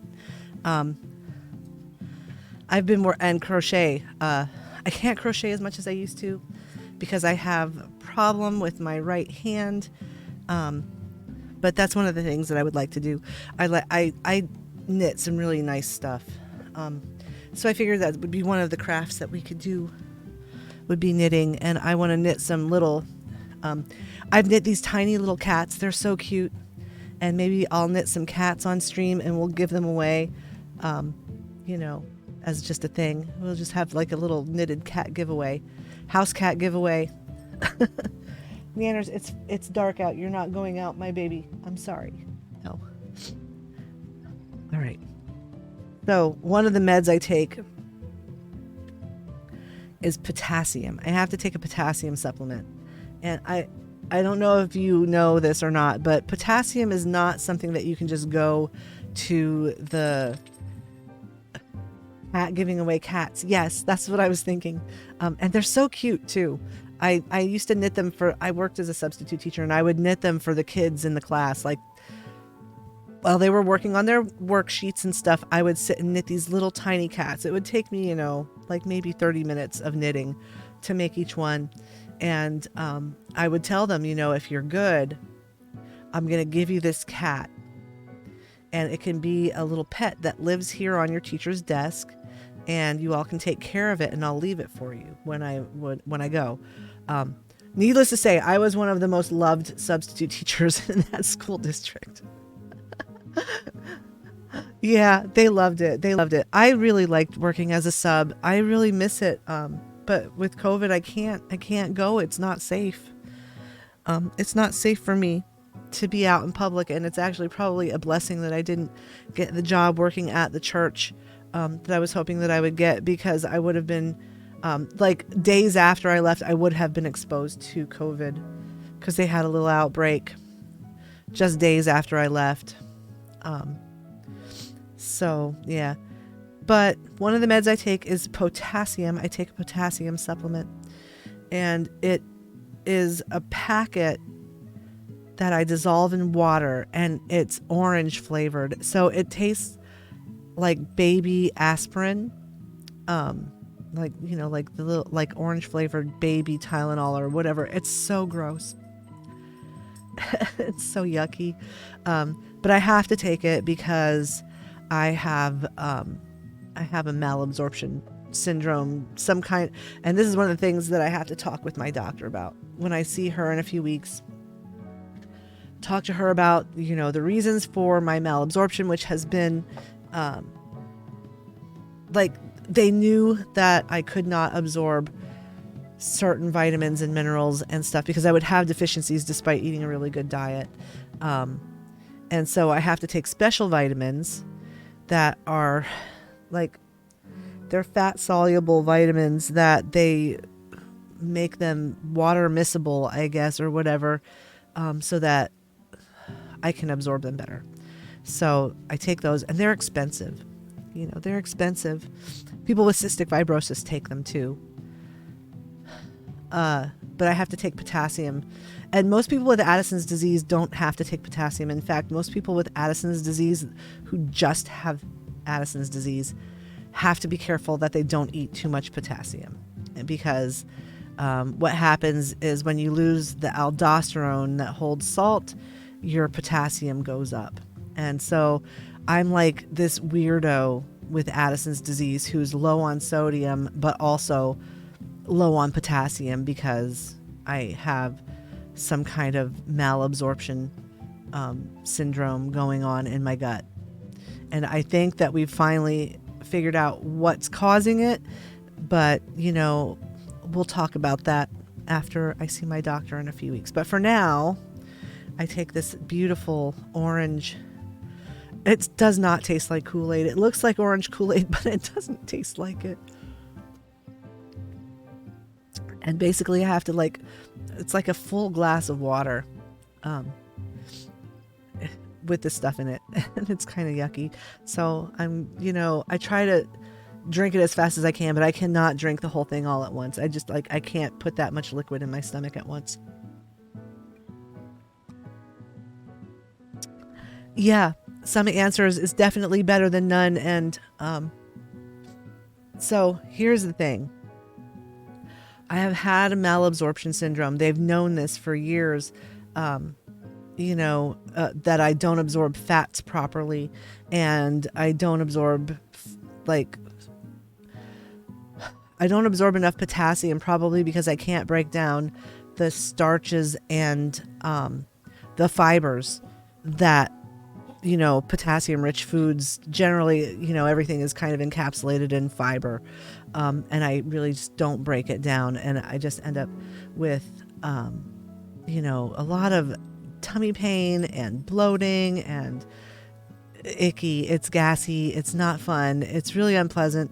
My stomach doesn't empty very fast. And so it's like, they call it delayed gastric emptying, which is like gastroparesis. So basically my stomach is just kind of like partially paralyzed and doesn't push food through. It like sits in my stomach for a long time. Like I'm still, like, we had dinner, you know, before I started the stream at like 5:30, and my stomach is still feeling kind of like it's still in there.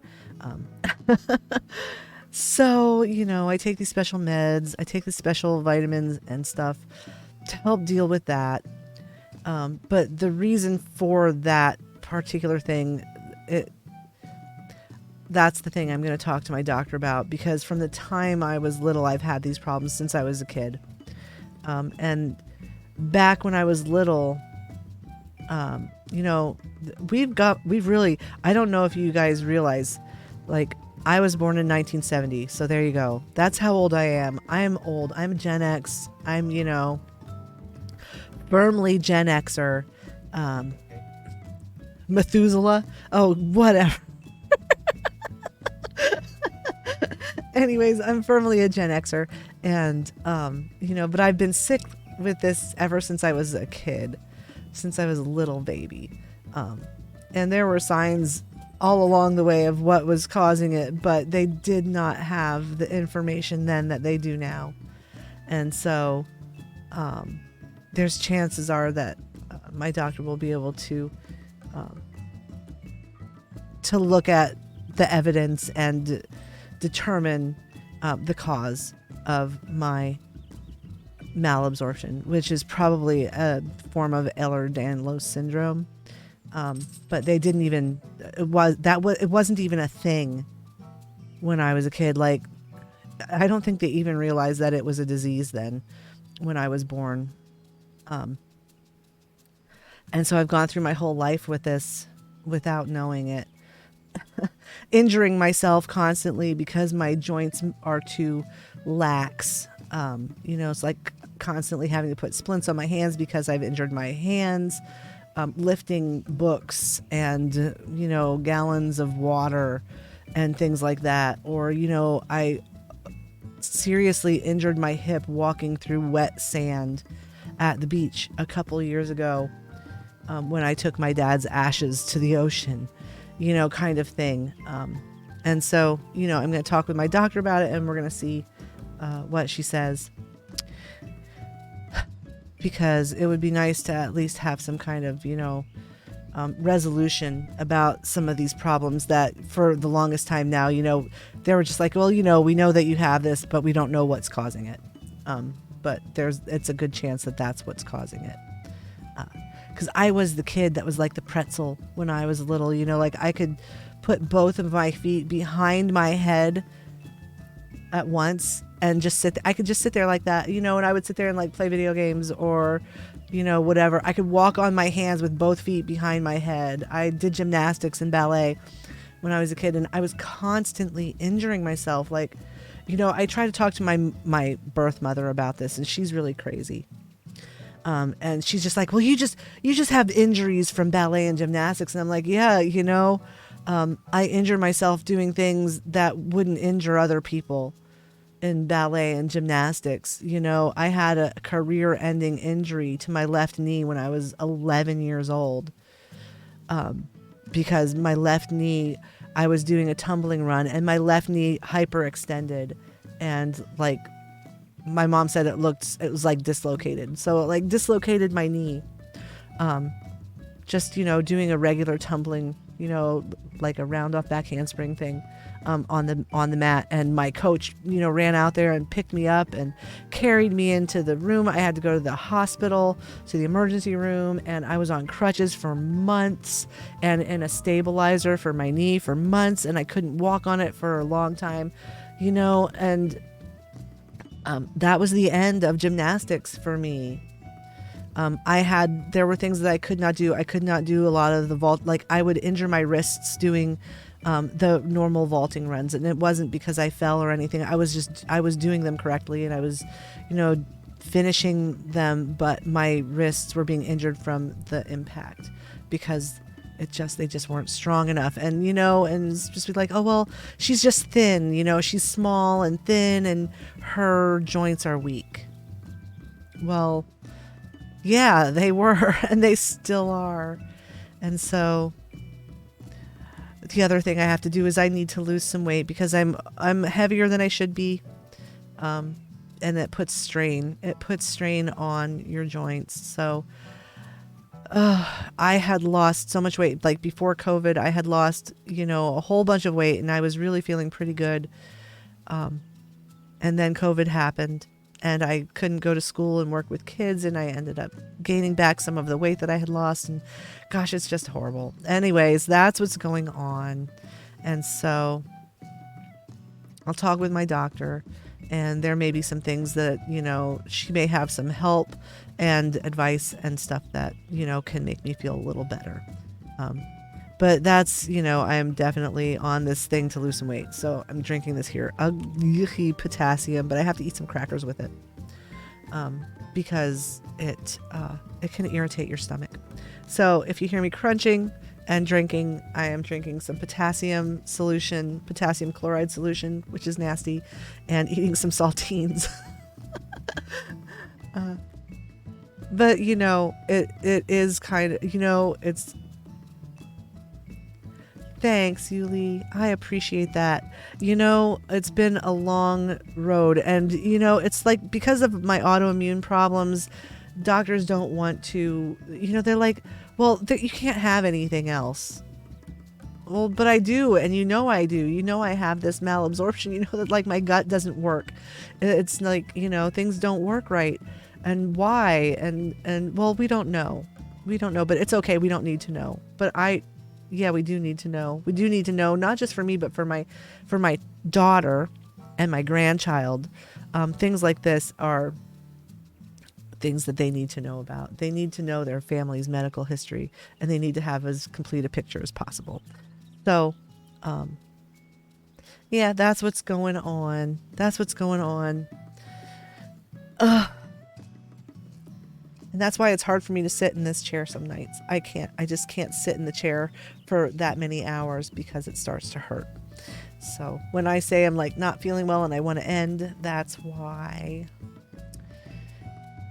But it's never because I don't like you guys, because I always want to be here doing this stuff. So here we are. We're at plot 55. We've already looked at their placard, but we'll go back and look at it again just to remind ourselves, because I just rambled for a good long bit. Here we are at Private Estate 655. Owner is Fenrir Wolf. There's no greeting. The good thing is that I've had genetic sequencing done for other reasons. Like I had the ancestry done, and I was able to upload my DNA to another place that did more like in-depth analysis of it, and I do not have any of the nasty variants of Ehlers-Danlos that can cause really serious illness, which is probably why I've managed to live my entire life with it and still be alive now. Because if the others go undiagnosed, they can really cause problems. But and having that genetic data is really cool. It's really cool. I highly recommend it if you want to learn about your family history and like make sense of stuff in your family's medical history, and not just that, but in your heritage too. It's pretty cool.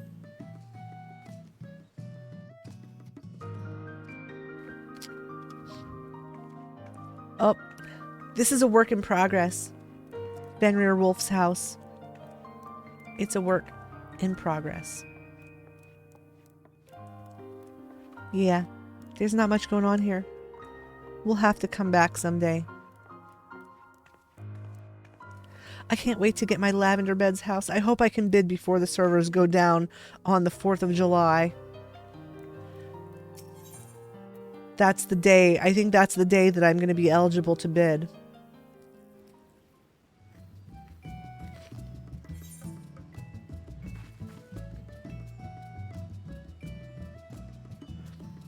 So 56. 56 is up there.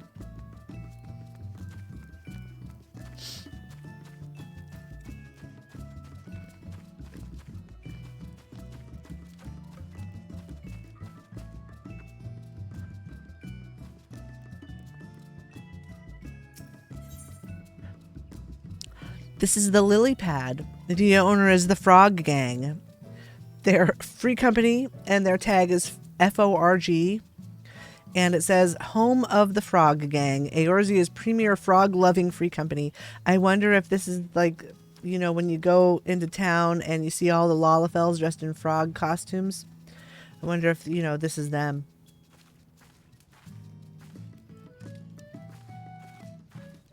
They're definitely not all Lalas.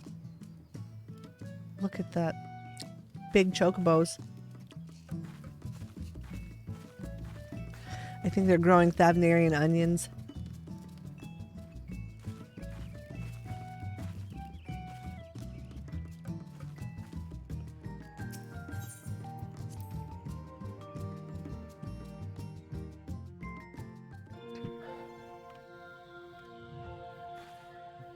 It's still Christmas decor in here. Although, you know, to be fair, some people just like those. They just keep them up all year. Why not? Alpha's going to pole dance for us. This is super cute. It's very simple, but it's very cute. Just your standard cute cute house. Oh, I like this downstairs. Wow. I like their library. Oh, it's time for our Stream Raiders battle. Let's go do that, and then we'll take a look at this library in depth, because this is cool.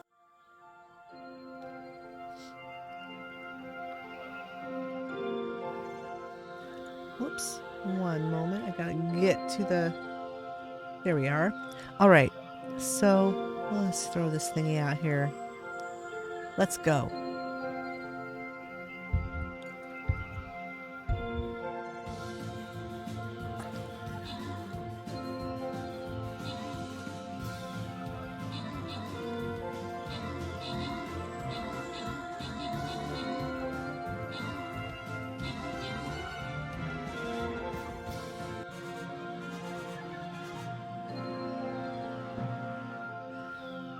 All right, that was amazing. Fast win. Stolchu and Ulifi are the winners of the extra stuff. You got a healer scroll. Nice. Let's see. Okay, so we've got this. Oh, we have to do a boss fight. Well, save the Gurg. Let's hope we can save the Gurg.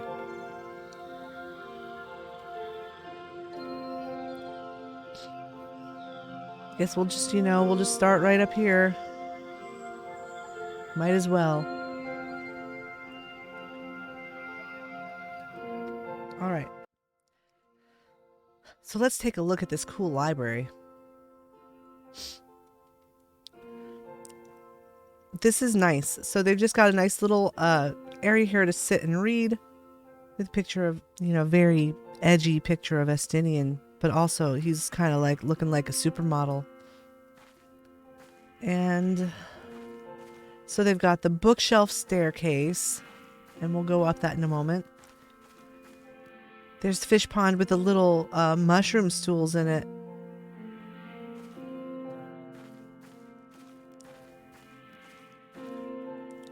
Yeah, this is my best side. Exactly. That's totally what he's doing. He's, you know, he's got it. Look at me from this side. This is my good side.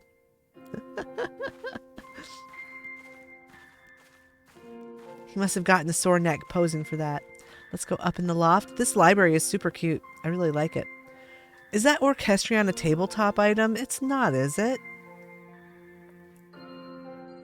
I think they had to float that up here. They had to float that. They had to float this desk, that chair, that bench. They had to float a bunch of stuff up here. They floated all this. Yeah, the small one is. They floated a bunch of stuff up here. I love this though. I think this is really a nice little library loft. I love they've used these you know, they may have made this before the big square windows were in, but maybe not. And you know, if you look at this reminds me of windows like in the libraries at school. You know how they're like, I don't know, in the older school buildings, like out in California, they had a hand crank and the windows would like tilt out. There would be like 3 or 4 windows in the thing that would tilt out. So that's kind of what those remind me of. But this is super nice. I love this. They did a nice job. Nice job, frogs. I like your library. I like the Gubu thing, the Gubu lamp with the plants in it. It's super cute. Your school in Aiken had those? Aiken's not far from here. Just across the river. I don't know. Do they have a guest book? Oh, yep, there they do.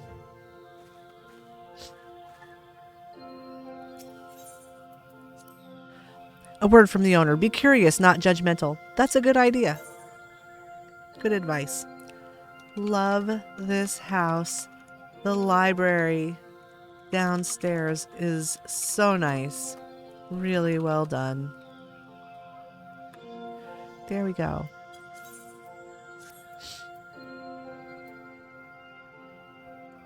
Let's see if they have free company rooms to look at.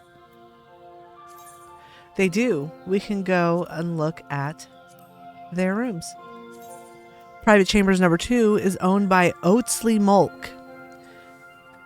And the greeting just says Estinian Fan Club Room. Oh dear. I wonder what we're in for.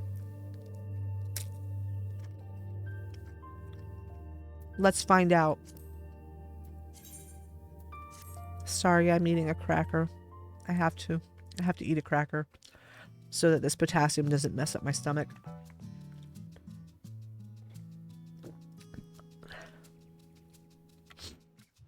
All right. This is the Estinian Fan Club room. I like it. I like it. That looks nice. I'm so excited. You know, they put in a window like this that is not cracked now. It is craftable. So you can get an arched window that is not cracked from a crafter. I cannot make them yet. I'm working on it. I might be able to make them on this Katniss, actually. This is too cute. Look at that. I love it. Very cute. All right, let's see. Let's see if I can make it. Crafting log. Window. So I can make the imitation small, shuttered, square, long, simple arched window. Yep, there it is. I can. It's not even that hard. It's a level 90 recipe, but it's just red pine lumber and anite whetstone and 4 panes of crystal glass. That's not a difficult recipe at all, as a matter of fact. So there you go. And I love those. I love the imitation alpine windows. I really do. They're so nice. Nice things. So, you know, Estinian Fan Club. You can sit down. You can just like sit down here on the cushions with your gal pals or your guy pals or your non-binary pals, and you can talk about Estinian while he watches.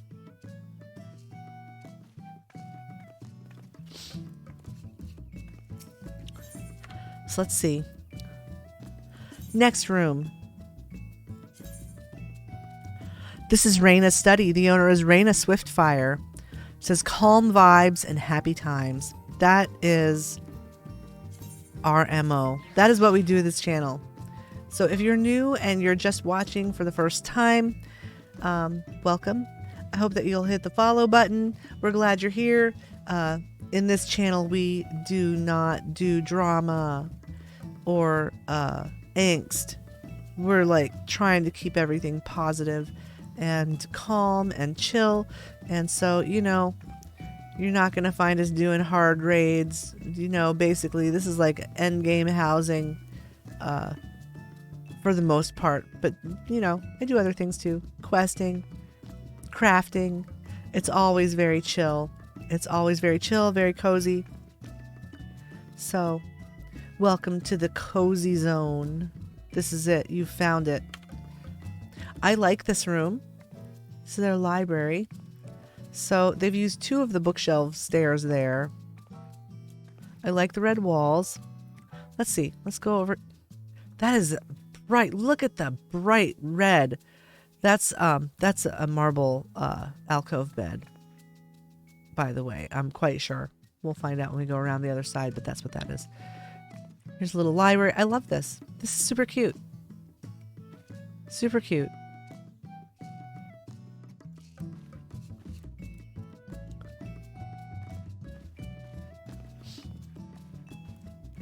Let's go in this door. Yeah, marble alcove bed. There it is. Very bright red. I don't know if that's Dalamud red or the cherry red. I'm gonna guess it's Dalamud red. I feel like Roland Berry red actually matches these walls better, but you know, that red also works quite well. Let's go up and see what they've done up here. So we've got lots of little macaron cushions up here and some windows. These are all little tabletop items. The macaron cushions are tabletop items. Gosh, they dye so nicely. Look at how bright. That red is amazing. That is some vibrant red. So cute. This is so cute. Nice room, Raina. I like it. I like your room. You did a good job. Let's go to the next room. So we are in Raina's. Private Chambers number 6 is owned by Alinar Drokath. And it says smooth jazz only. We are all about the smooth. Let's go. Let's check out smooth jazz only. Let's see what that is all about.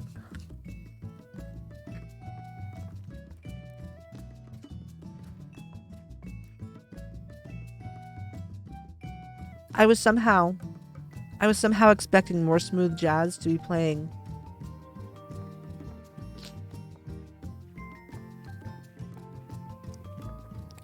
You know, like the Google Library song. That's pretty smooth. I think this room is still a work in progress. Next room.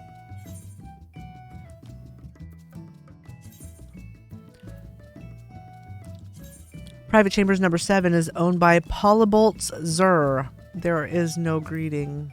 We'll just barge on in.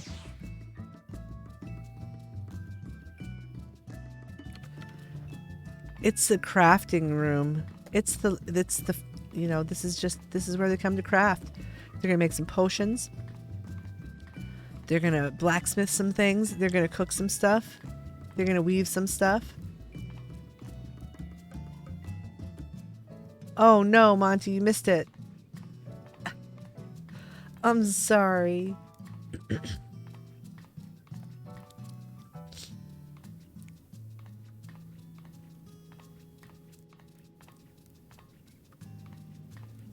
I think part of why I was feeling yucky was because I didn't take my potassium earlier in the day, and I should have. Because I'm feeling a little better now. Now that it's mostly gone, I'm going to finish it quick.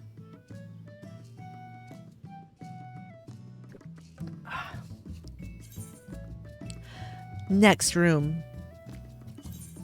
Private Chambers number 8 is owned by Luvia Lovegood. It's not Luna Lovegood, it's Luvia Lovegood. There's no greeting. Visitors are welcome though, so we're going to go on into Luvia's room. Maybe it's Uvia because it's 2 L's.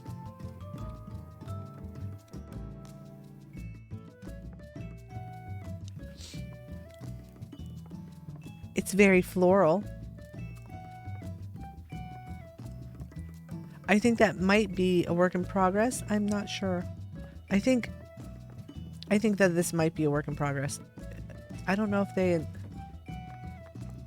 maybe they do intend this to be steps up to the loft. Oh yeah, look, there's the bedroom. Maybe it's not a work in progress. Maybe it's done.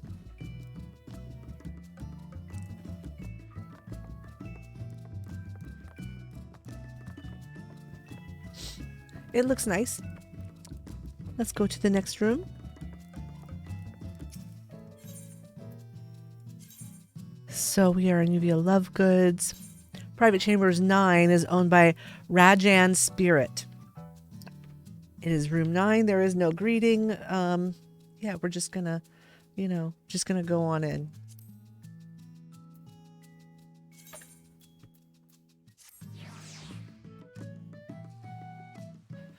It's like a bathhouse. This is the bathhouse.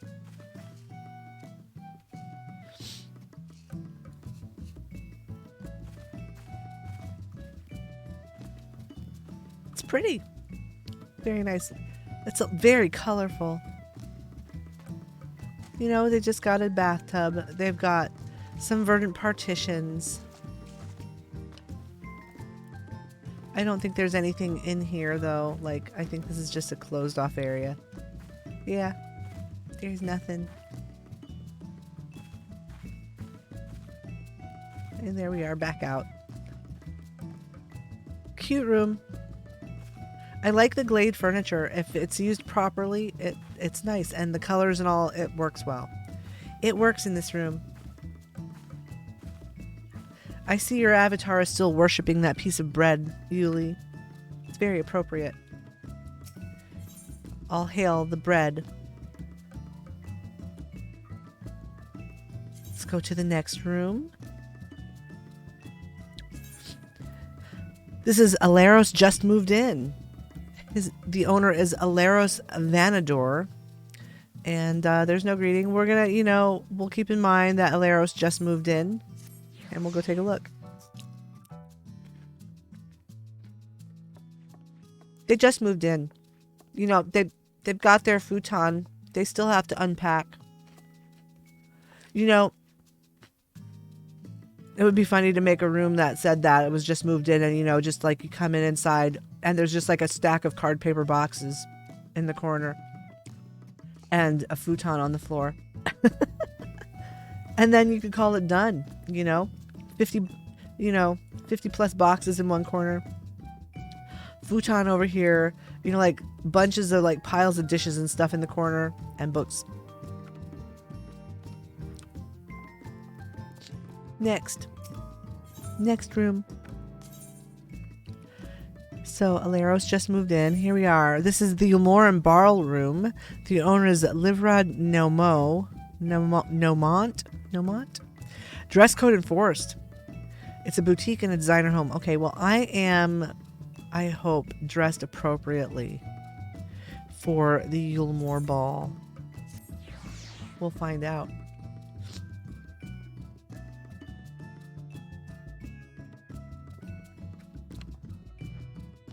Oh, God. It's a picture of Gastal.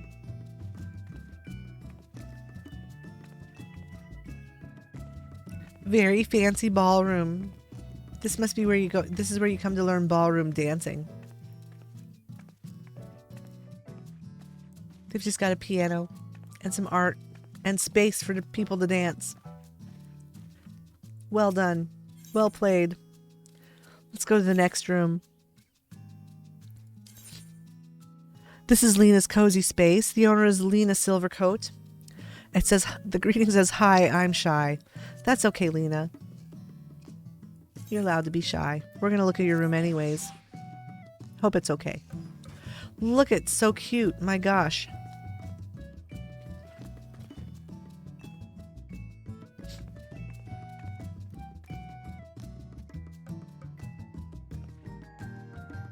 It's just a room filled with cute things. Much pink.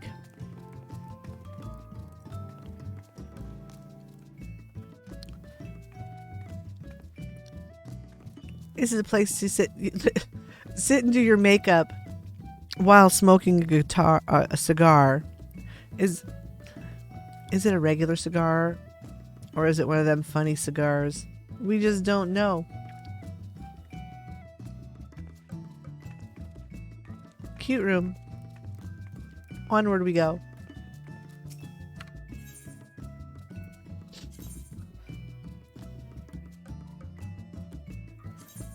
Private Chambers number 14 is owned by Megad Royale.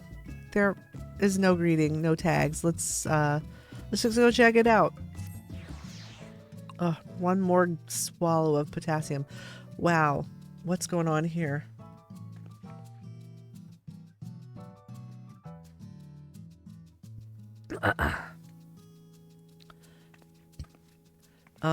Yeah, I guess this is just, this is just where he comes. Sit and think about Minfilia. I liked her, actually, as a character. Kind of sad that she's gone.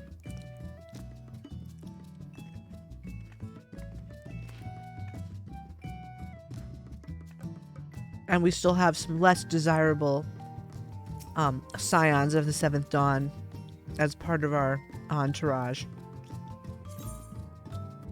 Let's see. So this is Megan's room. Private Chambers 15 is owned by Carly Fluffington. No greeting. Let's check out Carly's room.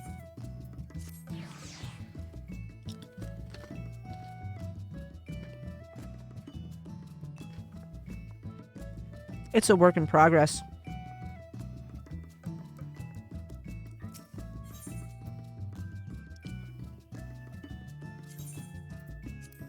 There's one room left.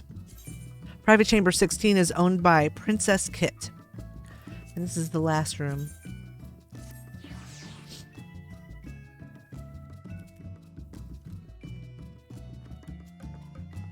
And it is not decorated. There's just an eternity cake here. All right. So we're done here.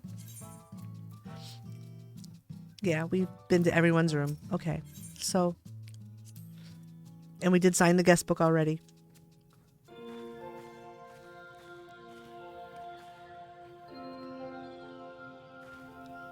Or did we? Yep, we did. Okay.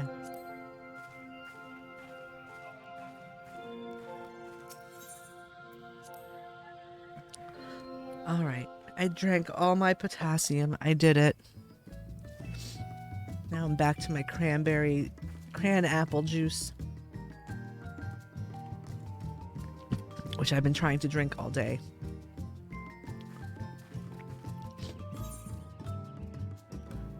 Hydrating is hard. It's not just so easy to drink a bunch of water. Julie's like, oh, you need to drink more water. Just drink. I can't drink plain water. It makes me ill. Let's see. We got to go around. Do we have to go around this thing to get to the house? We're going to 57.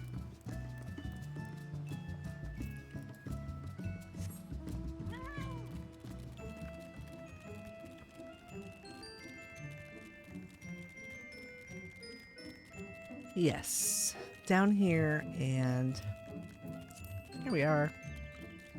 I believe this is 57. This is the She Shed Day Spa. Oh, we've been here. Okay. I remember this because, and I know why we looked at some houses in the zone. I think we just picked a random zone one night. It was the night that I actually finally made a Twitch affiliate. We were here at the She Shed Day Spa when Peebs and his channel showed up for a raid, and his raid pushed us over the edge so that we finally qualified for affiliate. Finally. But you know, we're going and look again. This is Lady Glitter Sparkle's house. She is a person who is one of our channel followers. I haven't seen her in a while, so I hope that she's okay. I know that she works a lot, and so she may not be playing much right now, but we'll go take a look. It says that it's under renovation, but we'll check it out anyways. The She Shed Day Spa, owned by Lady Glitter Sparkles. And her yard is beautiful.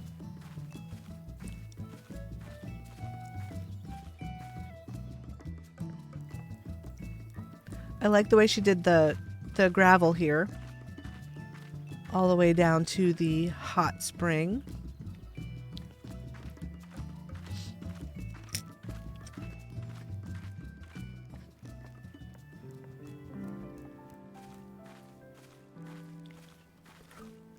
And this looks so cute.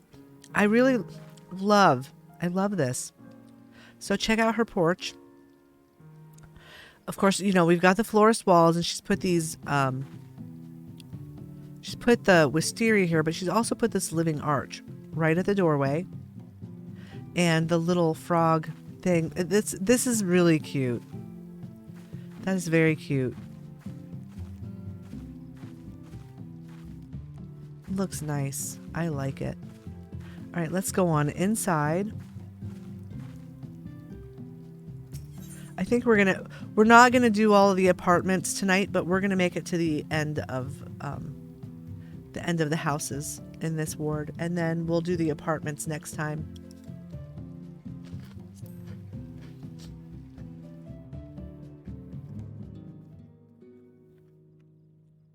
Look how beautiful.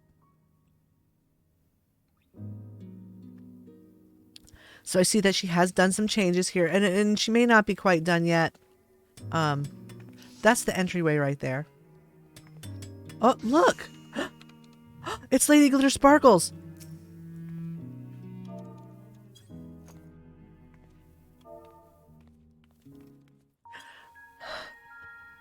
Oh my goodness!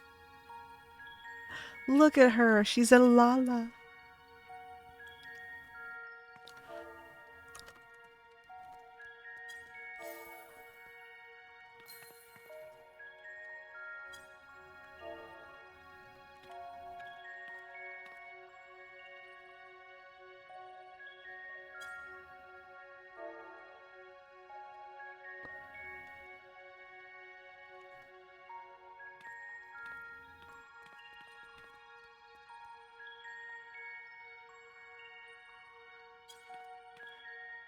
Oh, it's always nice to run into people. Look how cute. Oh my god.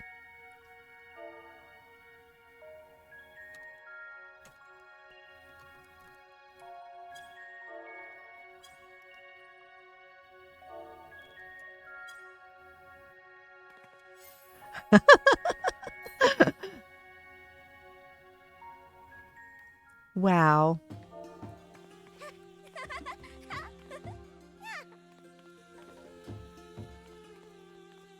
We'll look today.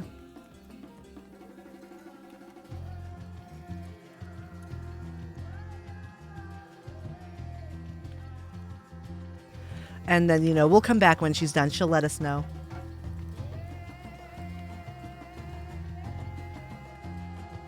I love the curved marble walls. We've got flooring mats floated up. And then those are the windows. Those look nice. That's the those new alpine windows. Look at this. Awesome. That looks awesome.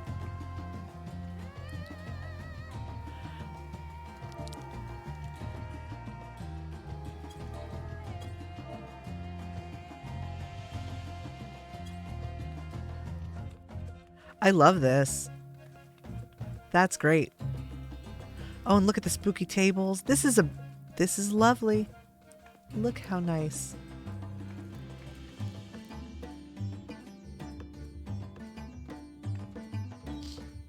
Looks great. Let's go upstairs. There's someone on the stairs. It's a clown.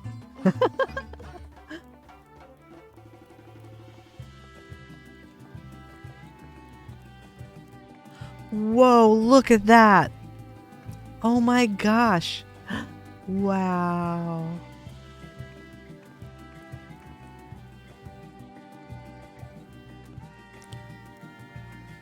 This looks awesome. Beautiful.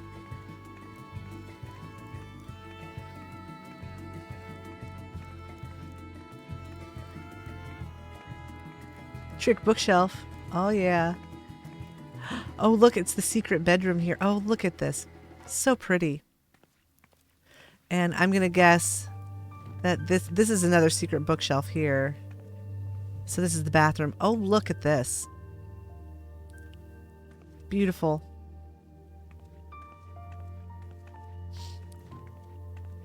Beautiful.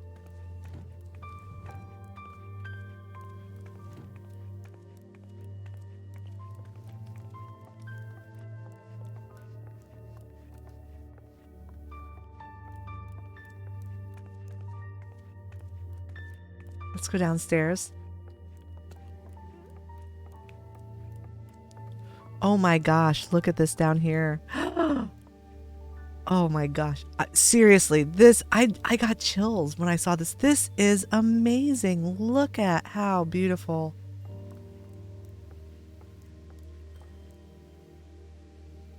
I think that might, I'm not sure. What is that the back of? I know, this is lovely. Oh, you know what that is? These are wooden skylights. Those are wooden skylights, and so they're really easy to place and use for, like this. You know, you can place them on you can put them on a stage panel and turn them around. So this is the back side. You know, all that laborious floating of bookshelves and whatever to do stuff like this, you don't have to do anymore.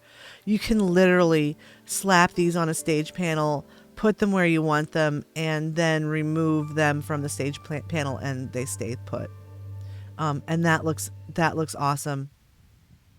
This looks beautiful. Let's see here. So we've got the pond is under there, but look at this. That is gorgeous. That is gorgeous. We've got the Yule Moran divan, and those are just, that's Hingen bookshelves. Hingen bookshelf or a Hingen wardrobe. One of the two.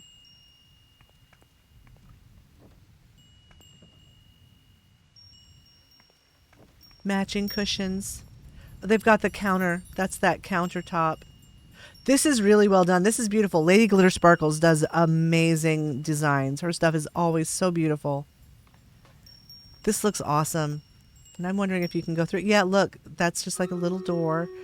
Oh, it's time for Stream Raiders. All right, let's do our Stream Raiders real quick, and we'll finish looking here, and then we'll go give Lady Glitter Sparkles a big hug and tell her how amazing this house is and how much we love her. Because this is awesome. All right, here we go, guys. Let's win. Let's win. Let's beat the boss. I think we're gonna win. It is a boss, but I think we're gonna kick its butt. Oh yeah. That was not a hard boss fight at all.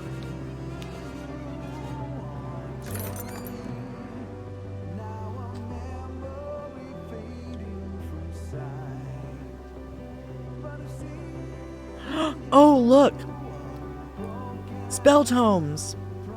Oh, you know what that means. I think that means that I can get this last spell. Yes. Finally. Stronghold. An armored defense buff lasts for 30 seconds. Buffs armored defense by 50% and max defense by 10%. Excellent. So when we have a tough fight, we now have a good spell for that. Awesome. Cool. Let's do this one.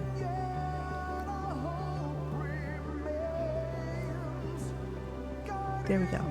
Battle is set.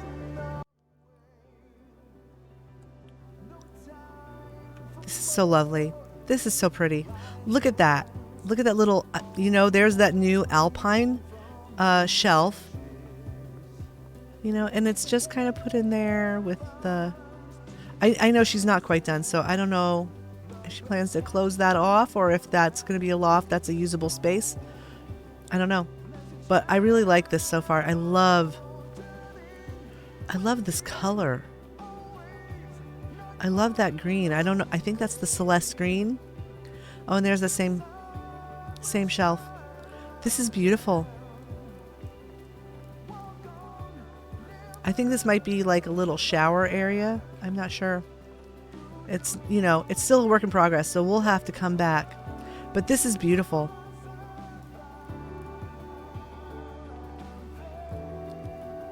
Oh, here's the loft. This is the loft. You go up from there.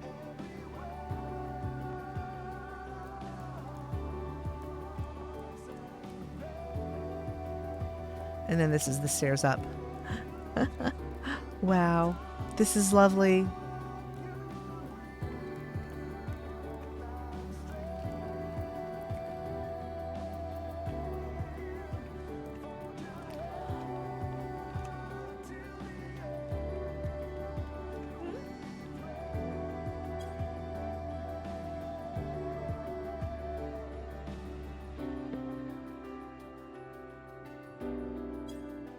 I just love I love the way she used the skylights. That is so clever.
I love Lady Glitter Sparkles.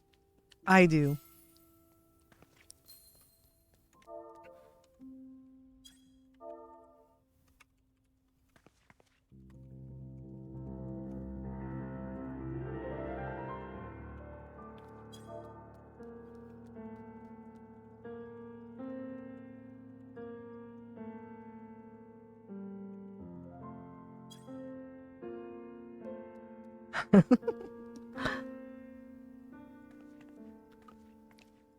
Off we go.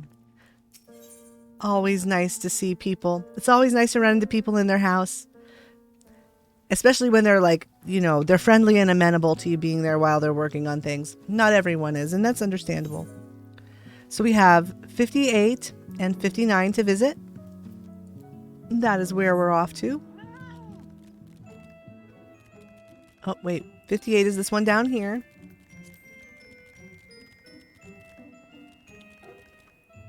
There's a person. I'm going to wave to them. That's Siri Pendragon.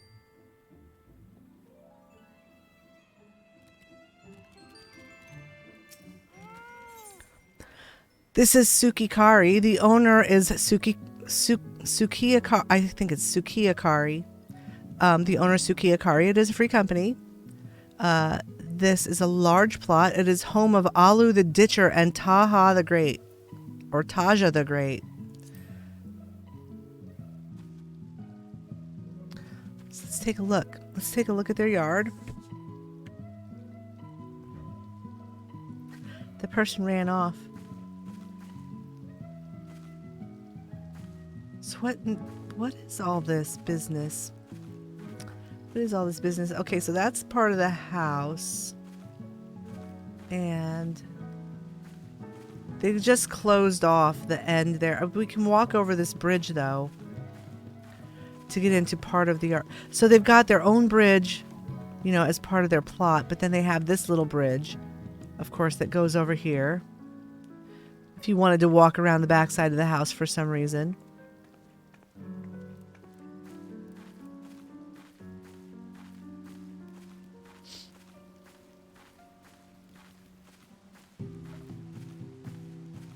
Pretty yard.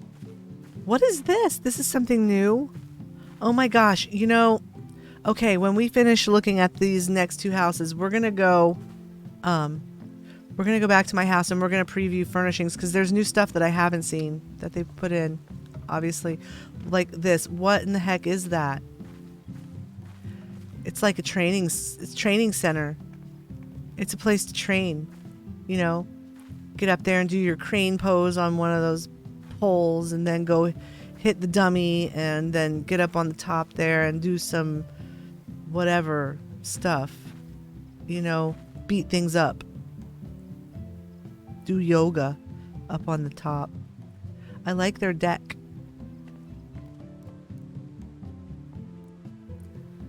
Pretty with the pergolas, and they built the new the Ishgardian hot spring thing, which has plenty of towels. There's towels included. And You know, you can have the fountain running or not, apparently. You can choose to turn it off and on. And I'm thinking that when it's off, you don't have as much steam. All right. Nice yard. Let's go on inside. Oh, Siri Pendragon gave me a lolly ho. I didn't see it because I was all intent on getting into this house. Look at this. Here we are. This looks awesome. We've got the Four Temps couch here. The Four Temps Manor couch. Rough stone wall. Miniature gold saucer. Such a versatile item. I've seen it used for so many things. Nice angler's canvases.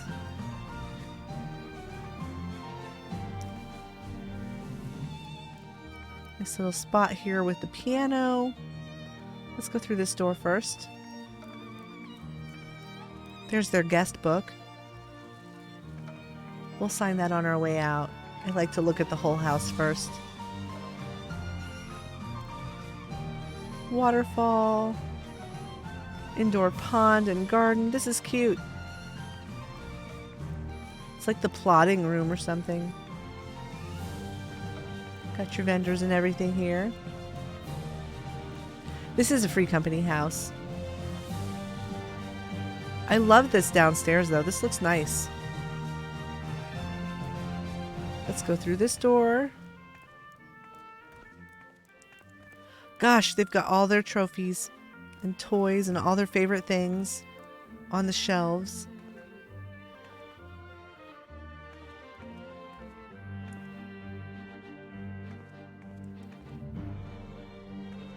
Very nice. I like the way they did these doorways with the marble arch partitions and the door. You know, because when you dye these, of course, the only thing that dies is the door, not the rest of it. So if you have an aesthetic that you want to go with, you know, there's an idea. There's a way to do it. Let's just look over here. So I guess the downstairs is a venue, because there's a little signboard saying tavern this way. Let's go check it out. This is very pretty. I like it. You know, the rough stone walls with the lavender beds, dark. It's like, you know, it's like walnut. It's like black walnut wood or something. You know, if you have ever seen furniture or stuff made out of walnut, find it a lot in Pennsylvania and the Amish places. It's very dark, and they just rub it with oil, and it's just like beautiful dark wood. Looks like this might still be a work in progress. I'm not sure. I mean, I kind of feel like this is a work in progress because these tables don't have anything on them. They may have run out of items, but I don't know. I mean, maybe it's just open and spacious like this for a reason. For people when they come to visit, so there's room for people. I don't know. They could still be working on this though. Pretty though. I like the crystal walls and the blue floors.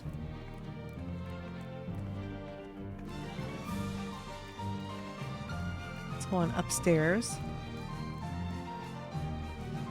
We'll check out the top floor, and then we'll take a look to see if they have Free Company rooms we can visit. I do like that though. I mean, I think that looks really nice. And there's that door.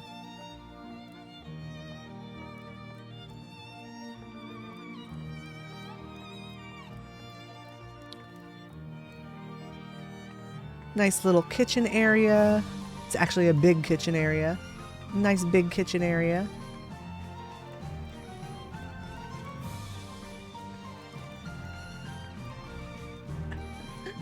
There's a place to sit and nap up here on the landing, and some couches and stuff.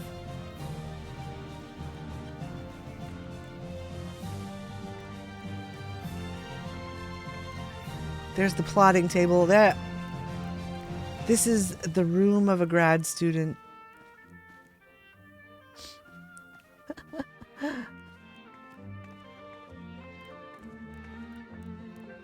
Lovely. All right, let's take a look to see if they have some free company rooms that we can take a look at.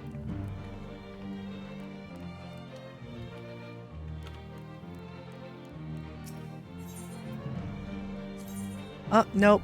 There are none. No rooms. Very lovely, though.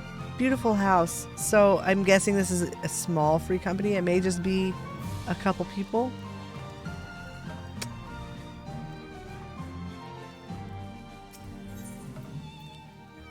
Messages are set to private.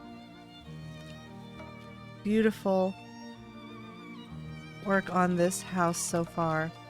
Really love this main floor. Very pretty. There we go. All right, one house left, and then we'll end the stream there. It'll be just about 10:30, so that's about right. You know, tomorrow is Saturday, and instead of, I mean, I don't know if I'll be up to community games tomorrow night, but I think that what I will do maybe is some questing and stuff instead of house tours. We'll see. We'll see how I feel tomorrow.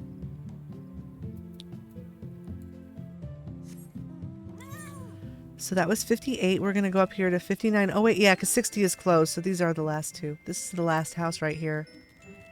It's a little small house, little cottage with its own fancy bridge.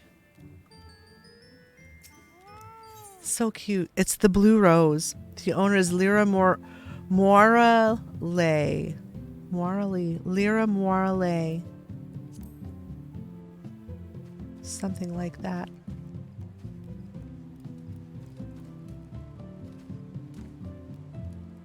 Nice plot. They've got a view of the waterfall out back.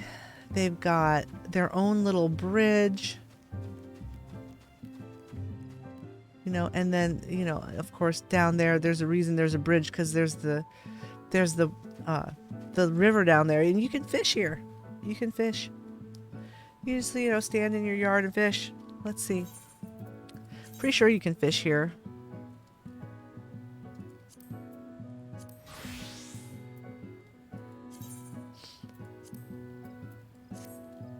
Let's see. If I have a versatile lure, I can fish wherever. I do, and it's what's on. Let's see. Can we fish here? Oh, yeah. Check it out. So, you know, hang out in your yard, fish. Fish in your yard. Why not? This is an undiscovered fishing hole. Maybe I'll catch something new here. Oh, it's something big.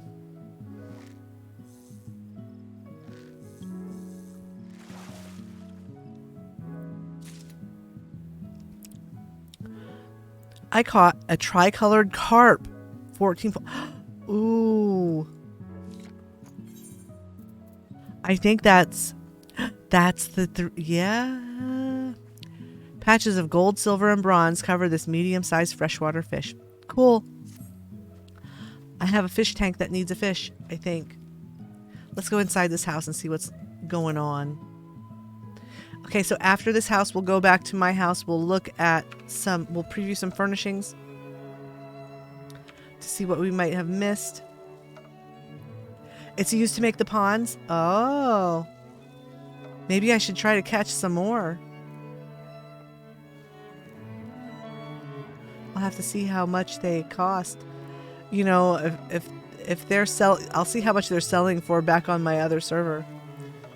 I'll go fish some up. You need 3 of them? Yeah, I'll go fish them up. This house is super cute. Look how nice. Oh, wait, they have stairs here. Let's go up in their loft. Butted 3. Butt spot. Welcome. Welcome, Bray. We're glad you're here. Hope you're having a good day. Hope you're having a good day. Look, I think that's one of them, isn't it? Isn't that the fish right there?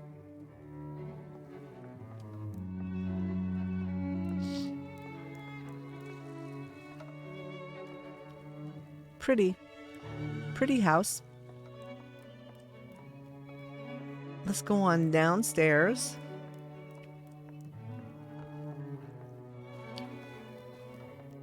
I like the way they did their little landing here. Looks nice. I love this lantern. I've got to make myself one. I mean, that thing is just over the top cute.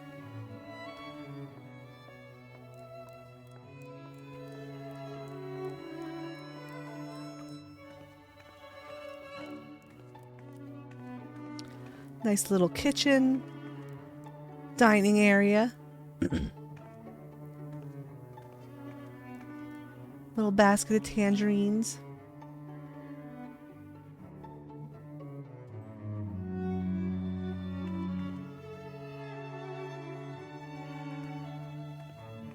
So this is probably the bedroom. Yep. And the bedroom is spacious and full of their favorite things. I like it. This looks great. Marimo lamp, toys and flowers, posters, that pretty bed. Got all their stuff stuck on top of there with a basket. Their alarm clock is not going off. They turned it off when they got out of bed. Nice. Cute house. Very cute house. And there's their guest book. We'll sign it. Word from the owner. Hello and welcome. Super cute house. So cozy and full of so many cute things. So many memories.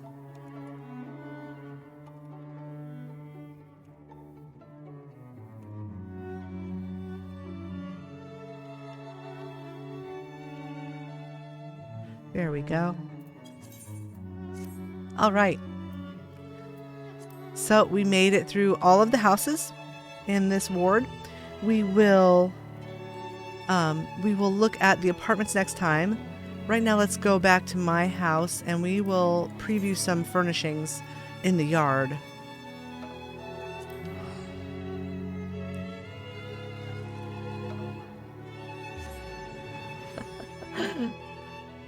The spinning chair. I don't have a fancy. I have a comfortable chair, but not a fancy chair. And in fact, we have this giant beanbag, and we've got to get rid of the beanbag and get like a big oversized recliner or something to put in its place. We have limited space here, but we could get an oversized recliner that would be big enough for me and my husband and the Chihuahua to all sit on and relax a bit. Because I need somewhere to sit besides my desk, and the beanbag just doesn't work for me because it's really hard to get up out of, and it's not like a chair. I mean, it's really just not like a chair. Someone gave you 8-bit D? Oh, hey. Very good. Someone gifted you a sub to 8-bit D? That was nice of them. All right, let's preview. She's got some cute emotes. They're really cute. I think that Kimchi Raga is the person who does her emotes. So let's preview. Let's see. Outdoor furnishings. I want to preview.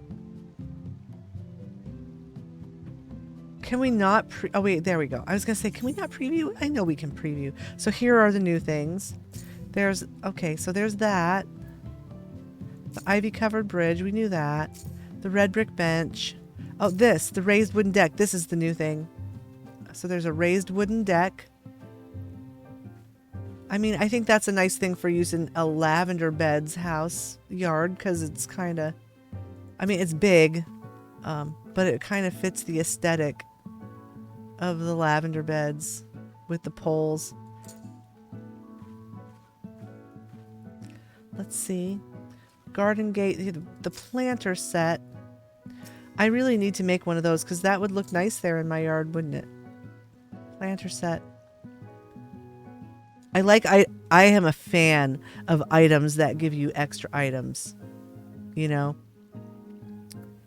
So then there's these sweet lawn ornaments. We've already seen that. And we've seen this other stuff. Okay. So it was just that there's only a couple items that are new. I'm going to go inside because I want to preview whatever is new inside too, because I think there's a couple things. Let's see. Let's go downstairs where there's more room.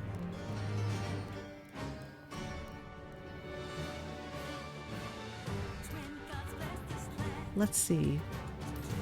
Housing, preview, indoor furnishings.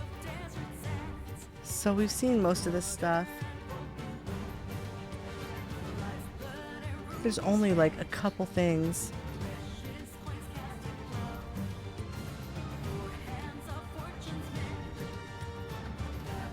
The simple arched window. There it is. You know, there's your simple arched window. Which looks just like the other one, but without the cracks. Nice. Actually, really like that. And I think that's the only thing. Yeah, that's the only thing. Well, all right, folks. I am going to end the stream here for the night. I want to thank you all for coming. You can't dye it. Oh, you can't dye those windows? Oh, that's kind of sad.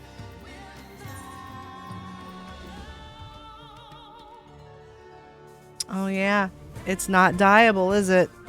Bummer. Well, you know, I bet you could find a way to, I don't know, maybe kind of stack them up to get the dye on. I don't know. That's kind of a bummer, but they do look nice without having the cracks in them. Gosh, there's always a trade-off, isn't there? They just can't give us anything. They can't give us anything that's just right. They always got to make it have some kind of, you know, there's always got to be some kind of hidden drawback. It's just the way it is. Like, you know, the Nook partitions that are so cool, but they don't match the other marble partitions when you dye them. What the heck? Come on. All right. Well, let's see who we can raid. Let's raid somebody's channel quick. Let me see who's live. I'm not even sure who's on right now. Let's see. Who is on? Hauser. We'll raid Hauser. He's a nice guy. He's playing Stream Raiders and stuff, so let's just go see Hauser, and I will see you all next time. Thanks for coming. Have a great night, and I will see you tomorrow, because tomorrow is Saturday, and I'm not sure what we'll do, but, you know, we'll have fun. So, good night, guys. I'm going to send you over to Hauser. He'll take good care of you.